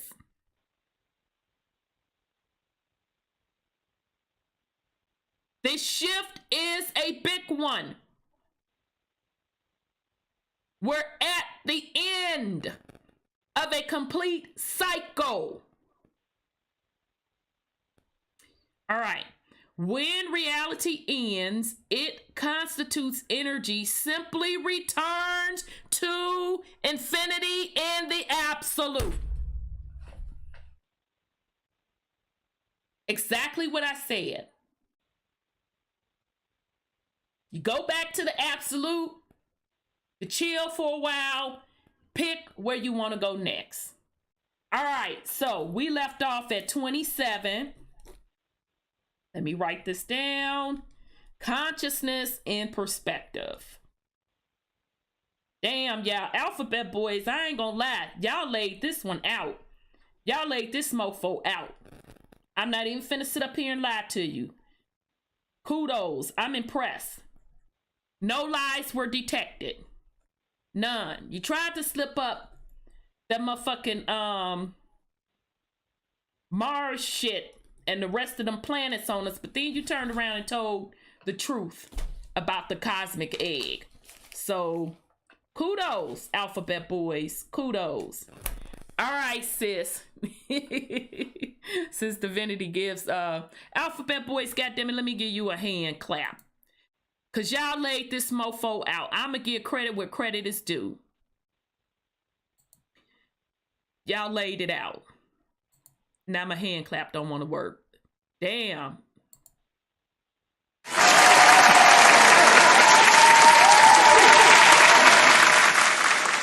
All right, shout out to the alphabet boys. Y'all laid this mofo out. I ain't even finna try to sit up here and pretend. You did a very good job. So, sis, you have any last words for the family? Yes, ma'am. This has been a learning tool. And if anybody was listening that has an ear, let them hear. Because, you know, if you still on that low plane that you want to say, I don't care, then you're going to stay down there. Because the ones that are vibrating up is going to be creating their existence that they want and not be subject or slave to the existence that, what you call them? The Archons. Archons make for them, yeah. Absolutely. Yeah, I think it's wonderful, you know, because my sister told me one time, you dream too much. I said, if I don't dream, I can't get what I want. Exactly. So, exactly. Looked at me, because, you know, people don't understand. You have to make your life what you want it. Absolutely. Like dreaming it. You know, so family, keep a dreaming. Keep creating the existence that you want. Absolutely. And good night to everybody. All right. Enjoy. All right, sis. Well, thank you so much. I enjoyed you as well. So you and we had to hold it down tonight since Brother Sean was MIA. I know he got other things going on, so he'll be back with us next week. Yeah. Yeah, sometimes he do be at work, so I totally enter and overstand. So we'll definitely catch up with Brother Sean next week. I do want to send a shout out once again to the YouTube family. Thank you all so much for being in the house, for rocking with us. You all were dropping some heavy knowledge in the chat tonight. So we appreciate you. We appreciate the family callers as well that's joining us. Quite a few of you as well joining us. So next week we're going to be back completing up the Alphabet Boys document, because baby, they laying it out. So we're going to be back next week with that. So YouTube family, we're going to rock out with some music this week. Unfortunately, YouTube, y'all know y'all can't share with us, but I'm gonna go with My Generation again, and I'm going to use I think last week we did Shut 'Em Down. So this week we're gonna do Public Enemy, Don't Believe the Hype. Y'all should know what I'm talking about. Don't believe the hype. Stay focused on you, your soul consciousness. So YouTube family, love you very much. Peace and love.